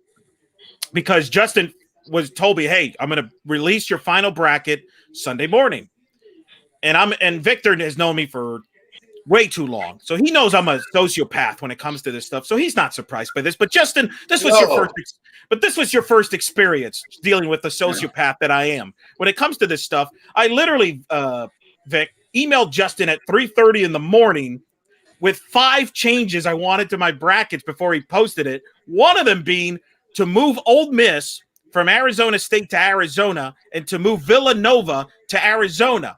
And I remember Justin's reactions like, all right, I did it. But it was kind of that like, what the heck? Why? What's the difference here? Well, guess what, Justin? I know those two. How about that? 3:30 in the morning is kind to you, obviously. Yes. Yeah, maybe in the short term, maybe not in the long term. But there, I mean, Mike, obviously you got Ole Miss was there 2 years ago in the super regional matchup. Taryn Moak coached. I had Ole Miss as an assistant. There's the storyline there. And obviously Bridget Orchard, phenomenal job at Villanova, leading her alma mater to the first time for the tournament. I'm glad they're a 3 seed. I actually think they're legit. Paige Rout, if you haven't seen her play, I have in person. She is legit. And she's going to give Ole Miss some problems there. So I think that's a nice little fun little regional there. Arkansas with Stanford and South Dakota State, man. I like that. That's a tricky one for Arkansas. Hey, Eric, who called South Dakota State going to Fayetteville? Victor did call that. Thank you. Although, and I'll tell you what, if Arkansas is not healthy, Justin, that could be an upset regional. They better be healthy by the time they play there. Truth be told, I still think Wichita State should be there. I had that, so I'm not going to disagree. I think that's where they should be. But Stanford going there is It is tricky because you've got Elena Valder, who's really, really good, young, good, breakout star. Stanford's a solid team. You've got South Dakota State, a couple of really great pitchers, and an offense. They get clicking, they're gonna roll. I'm still gonna take up the Wichita State's stead all the way through, just so you know. But that's a tricky regional. Arkansas, we know the talent they have. We know how they play at home. We know what their offense looks like. We know how good Mary Happ is, and we know how good Autumn Storms can be. Autumn Storms is completely healthy or not, who knows? You know, Braxton Burnside missed the game in the SEC tournament with health. We hope she's back and can go full capacity. But you're right. If Arkansas is not completely healthy, that could make that region a little more interesting. Not as interesting as if Wichita State was there, cough committee. But it'll still be a really interesting one. I feel like you're Christy Breadbenner's agent right now. I mean, holy macro, PR person here. But I agree. No, I agree. But I mean, I'm not. You know, they are busing to Norman. I'm sorry but man, they get A&M and then Morgan State. How about I nailed Morgan State playing the number 1 overall national seed. I nailed that. I just got the wrong 1 seed there. So that's my thoughts on Norman there. By the way, questions that somebody was asked there in the post asked about it. Think about some of the super regional pairings here. UCLA, Arizona State, Bama, Kentucky, Oklahoma State, Texas, Missouri, Tennessee. 4 of the 8 super regionals could be in a conference matchups. That's according to Jacob. Good job by you, Jacob. Thanks for tuning in there. I mean, man, we took steps backwards on this. And I know they're going to give you the lineup. And actually, I counted. We talked about this with Dr. Megan Turk. We have 5 potential interconference super regionals, presuming the host teams advance. Because of Georgia and Alabama, right? Good point. Man, I think we took steps backwards on this, and I know the committee is going to say, hey, they don't look at that when they seed and all that, but man, come on, man. Like, seriously, we gotta stop this, and this is out of control. I think it sets up a pretty interesting World Series. You know, there's going to be some representation in the World Series at the very least. We'll see. That's what the committee was going for, but I don't know what they were going for there. All right, let's see. What other regionals? Tennessee, we've talked about. Liberty, JMU. You believe they could scare Tennessee or push them a little bit? Which one do you? Yeah. Which one do you like more? JMU, Liberty might be one of the best first-round matchups there. Oh, I don't know that I like either one of them more. I think they're both really solid. I mean, whoever comes out of that regional is going to be red hot going into supers, no matter whether it's Tennessee, James Madison, or Liberty. Whoever gets out of that regional alive, watch out for them in the supers because they're going to be riding a hot streak. Right. Tempe, again, this is another – why is Southern Illinois the 4 and why is BYU the 3? To me, it should be backwards. And why is Southern Illinois flying to Tempe? They could have bused them to Fayetteville. I don't understand some – see, it's just so weird. They travel, so they bust some teams, but they don't. And then you got Virginia Tech. How about this? I'm sick. That email I mentioned at 3:30 in the morning, Virginia Tech, I moved to Tempe. Pretty good. And that's a dangerous one for Arizona State. Virginia Tech with Keely Richard can win that regional. Well, and I'll say this one thing I don't like when the committee does it. We know with BYU that one regional is going to have to start a day early because BYU won't play on Sunday, and you got to protect the regional final from having to be on Sunday, etc. That's understood. Every year it happens. I don't like it when the committee flies teams across the country to start a day early. If you're going to have a regional a day early, go to the middle of the country, go to the West Coast. If you're going to do it, BYU is in Provo, Utah. They're what amounts to the West Coast. Have them fly. Have teams in that time zone play that. I don't like it when the committee does that. That's first of all. That said, that's a fun regional. It really is. You've got Sarah Barnes at SIU, who's really good, MVC tournament MVP. You've got Keely Richard at VTech. And at some point, in theory, we're going to see Virginia Tech, Keely Richard, against Maddie Hackbarth, Kendra Hackbarth, the whole Arizona State lineup. It's going to be a matchup. We're used to seeing Richard roll through lineups.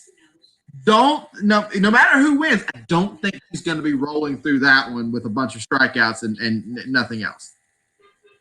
By the way, I misspoke. I said that Georgia could play Alabama. No, it's Georgia, Florida. They're paired up to 4-13 on that. Georgia playing. By the way, they get Western Kentucky, 3 seed. That's a pretty favorable matchup for. I mean, Georgia got a great draw. It's unbelievable. It's unbelievable. And then, how about can Minnesota scare UCLA here, Justin? Here with Pfizer? I can scare them, yeah. Of course, that's assuming they get through. Phoenix. That's assuming they get through the first matchup because we're going to probably – Victor mentioned this when we were doing as it was unfolding. Docini versus Pfizer. I know, Victor, you're looking forward to that one. That's probably the best pitching matchup you're going to see in that first round outside of the Liberty and James Madison, Docini versus Pfizer. That's going to be a fun one to follow. Yeah. It really is. Justin agrees there. But I think that's a tricky little regional for UCLA there. But they got the depth. I mean, I'm not going against them on that.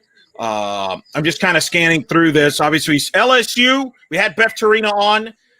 Louisiana, McNeese is a 4. That's dangerous, too. And then GW gets a 3 seed there. What's your thoughts on Baton Rouge? Well, it's a pretty solid regional. We knew when McNeese won the Southland, when the Raging Cajuns were not one of the 20 potential host sites. We kind of knew, I felt pretty confident it was going to be at least 3/4 of a state of Louisiana Baton Rouge regional. Didn't really know that third seed was going to be. Didn't quite expect a flight. But that said, it's a fun regional. We know that the Raging Cajuns and the Cowgirls are very familiar with LSU. We know LSU's familiar with those two teams.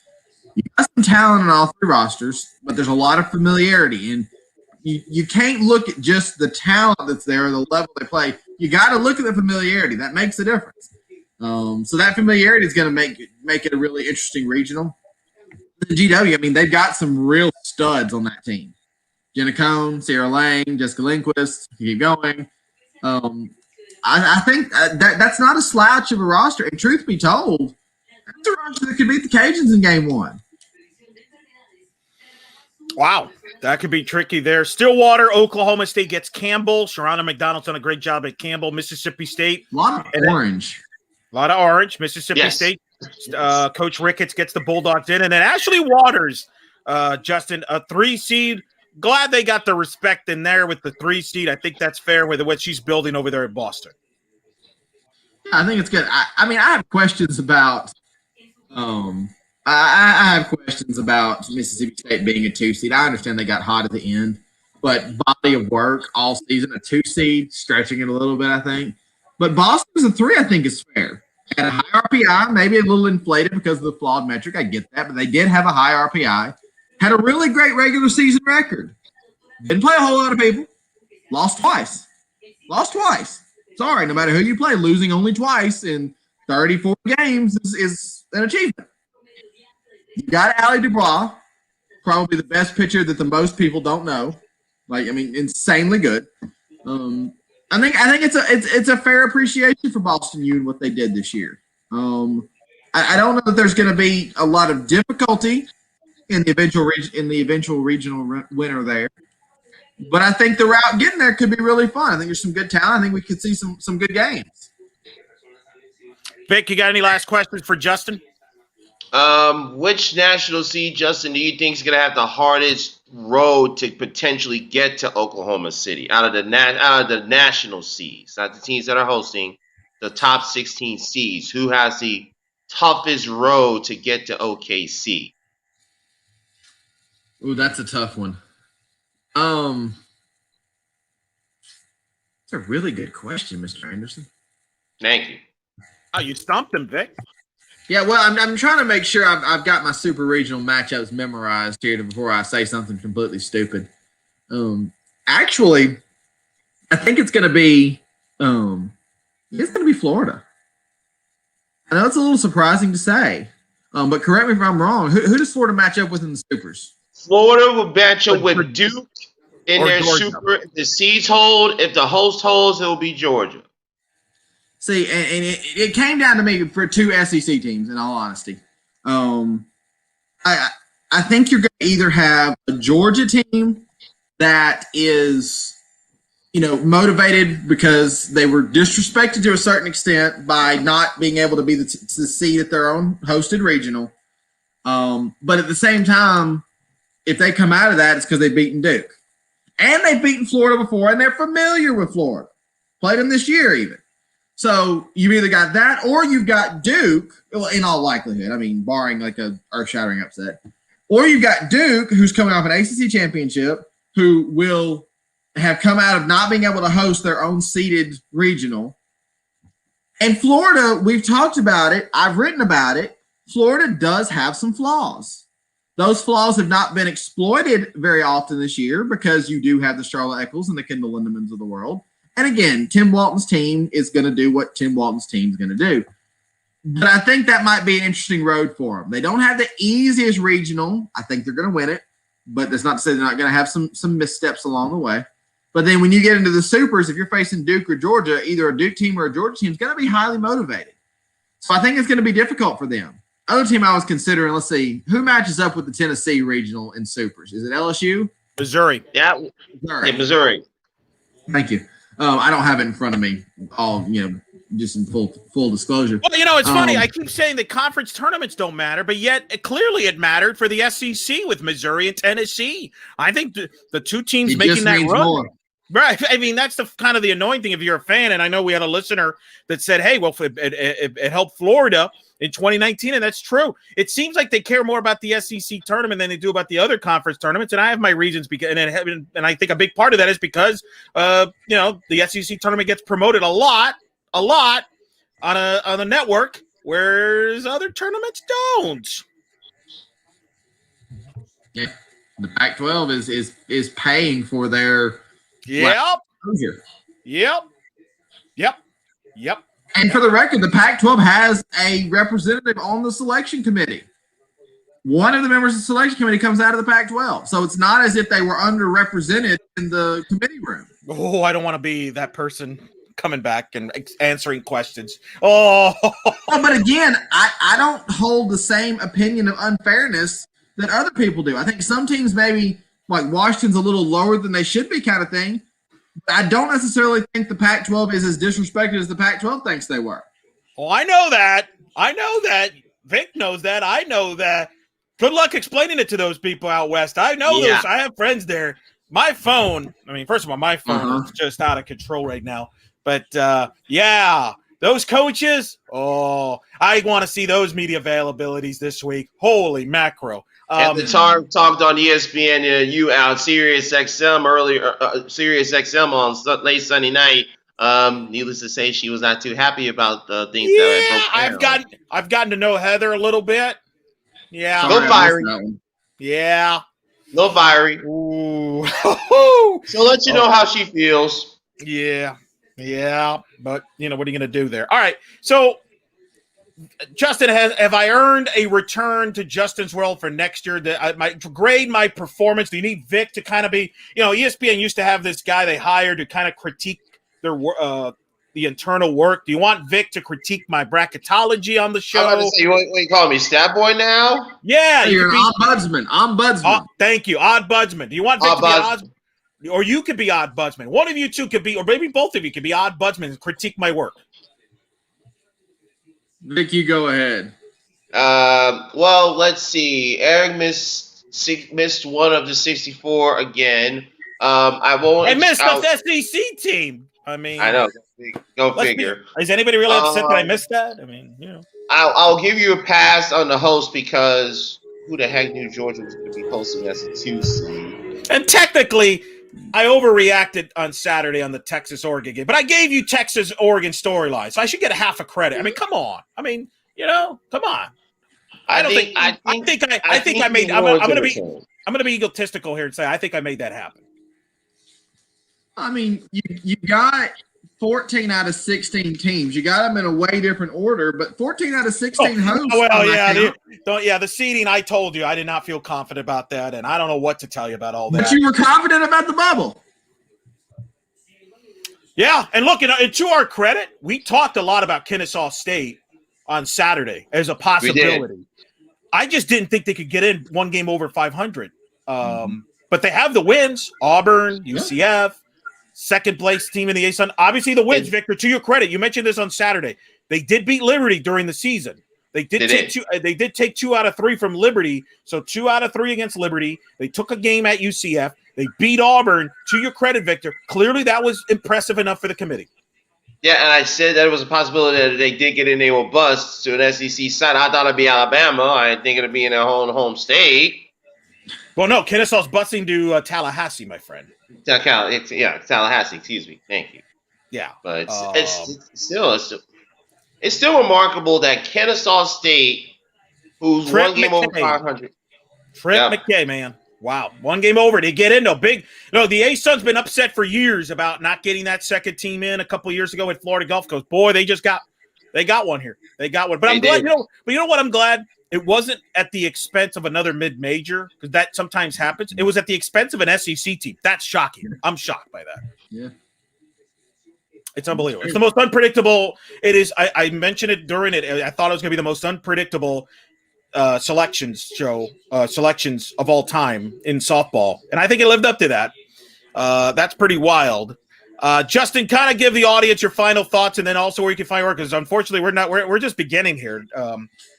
We got a lot of work ahead of ourselves here with some wild storylines and things like that. You're probably going to critique my work. I think I've earned my way of still contributing to your site. I mean, 14 out of 16, 63 out of 64. I'm saying 14 and a half, man. Come on, give me Oregon, Texas credit. Come on. Okay, I'll give you 14 and a quarter. There you go. No, I mean, bracketology, it was good. And the thing is, the harder thing to predict, truthfully, is the bubble. And, I mean, missing an SEC team on the bubble, and you had Kennesaw State as one of the first 5 out. So, I mean, it's a pretty solid – if you're going to miss one, it's a pretty okay one to miss. No, I think bracketology turned out really nicely. And, no, there's no way we're close to being done with content. I mean, I might sleep tonight, maybe. I'm not sleeping. I'm not Y'all sleeping. have that. I'll have sleep. My sleep will be like 5 hours because y'all two don't have to mix down this beautiful content that we're doing right now. So Tallahassee Regional, last thought, star power coaches, Lonnie Alameda, Cindy Ball Malone, Mickey Dean, Trip McKay. Hello. That's pretty good for a regional. Give me 4 coaches regionals, man. That's pretty good. Pretty good on that. All right, Vic, last thoughts from you. Last thoughts for me, it was a good night if you were if you were the Sun Belt. It was a good night if you were in the Missouri Valley. It was a good night if you were in the A-Sun, because you got multiple bids in your league. And also with Eastern Kentucky going to the A-Sun, that's 3 members of your league that will be in the tournament when you go into the league in 2022. So that's good news for your conference. And if you're in the Pac-12, you're calling your new commissioner saying, what do we need to do to get more teams ranked in the top 10 and have a chance to be in national for super regionals? Because the committee did you no favors. I'll leave it with this. Michelle Carlin said it best here. Great job on this coverage, you guys. So much more real content than the network stuff. Well done. Touche. I won't argue with that. Thanks to everybody for making this happen. Thanks to Victor, by the way, the best producer in the industry / co-host. Thank you. Making this happen, number one. He is the MVP of all this, or operation, for making this happen. I mean, he's working his tail off to set this up, to do the live show, tweet out during the show. He mentions he's going to edit this show for the podcast version, and working extra hours. He, unlike me and Justin, has to get up early, so I appreciate him, his patience on this. Yeah, my bed is Oh, yeah, that's my true. bed's That's right. on my couch next to, right over yonder on my right shoulder. Wait. Oh my God, Victor, we forgot. Justin has an interview with the Division II committee chairperson Monday morning. Any questions you want Justin to ask? I apologize. This is why you should do not have your selection show at the same night as Division I ever again. Well, Please. Well, that was my question. Well, that was my question, but since you mentioned it, Eric, thanks. Oh, I thought you meant more like team questions. I thought you might have a. No, that was my question. Why you have what was your thought process of deciding to have a selection show the night of the D1 selection show at the hour after you had that the D1 selection show? That why? Unbelievable. I don't know. Well, I'll let you and Justin deal with that. Maybe in the next podcast episode, you two can go over all that or something. I don't know. We'll figure it out. But thanks again, everybody who joined us, who tuned in. Thanks to Andrew Haynes, the voice of Texas radio, who bragged. Justin, I'm sorry. He was right. What are you going to do? But thanks to him for joining us. Thanks to Megan Turk, our analyst there, obviously an SEC Network Plus, for joining us. Thanks to head coach Beth Torina for joining us live, and she's a busy person. And thank you, Justin. I mean, we're the only softball pod show out there. We had a media perspective, a coach's perspective, an analyst perspective. We covered every angle we possibly could. Yeah, you really did. That's pretty solid. Yeah. Nice So, job, guys. So thanks to all of them for taking the time on this night. And thank you, the listeners and the video people audience that have watched our content on YouTube, that subscribed on YouTube, the people who are subscribed to our podcast at In the Circle. We will be back on later this week. We got a special guest, a special analyst, where we go over all the regionals in our next podcast. Check out our social media. Where, Vic? At In the Circle SB. Follow you see all of our down. You see, In the Circle SB. Follow Eric Lopez. Add me at Capper Red. Follow Justin at Just Facts Ma'am and at Justin's World SB. All the content. And don't forget to go to justinsworldsb.com, where you will have all the content for you coming up with the NCAA tournament. And thanks to all of you that read the bracketology and were subscribed to to Justin's website and got all the extra content about how the field was kind of shaping out. We're going to have some stuff on coaching. Hot Corner of Black Mondays coming here. This will be a tough week for a lot of coaches. They're going to lose their jobs. We're going to break that down as well over there at Just as Well as here is In the Circle. But thanks to the thousands, and I mean thousands of people that have tuned in on a podcast, on the video, on Justin's website. Monster success. The number one, we provide you with the most best coverage and the most information. And thank you, all of you. And stick with us. We got great coverage ahead in postseason. These two gentlemen will be in Oklahoma City in about a month.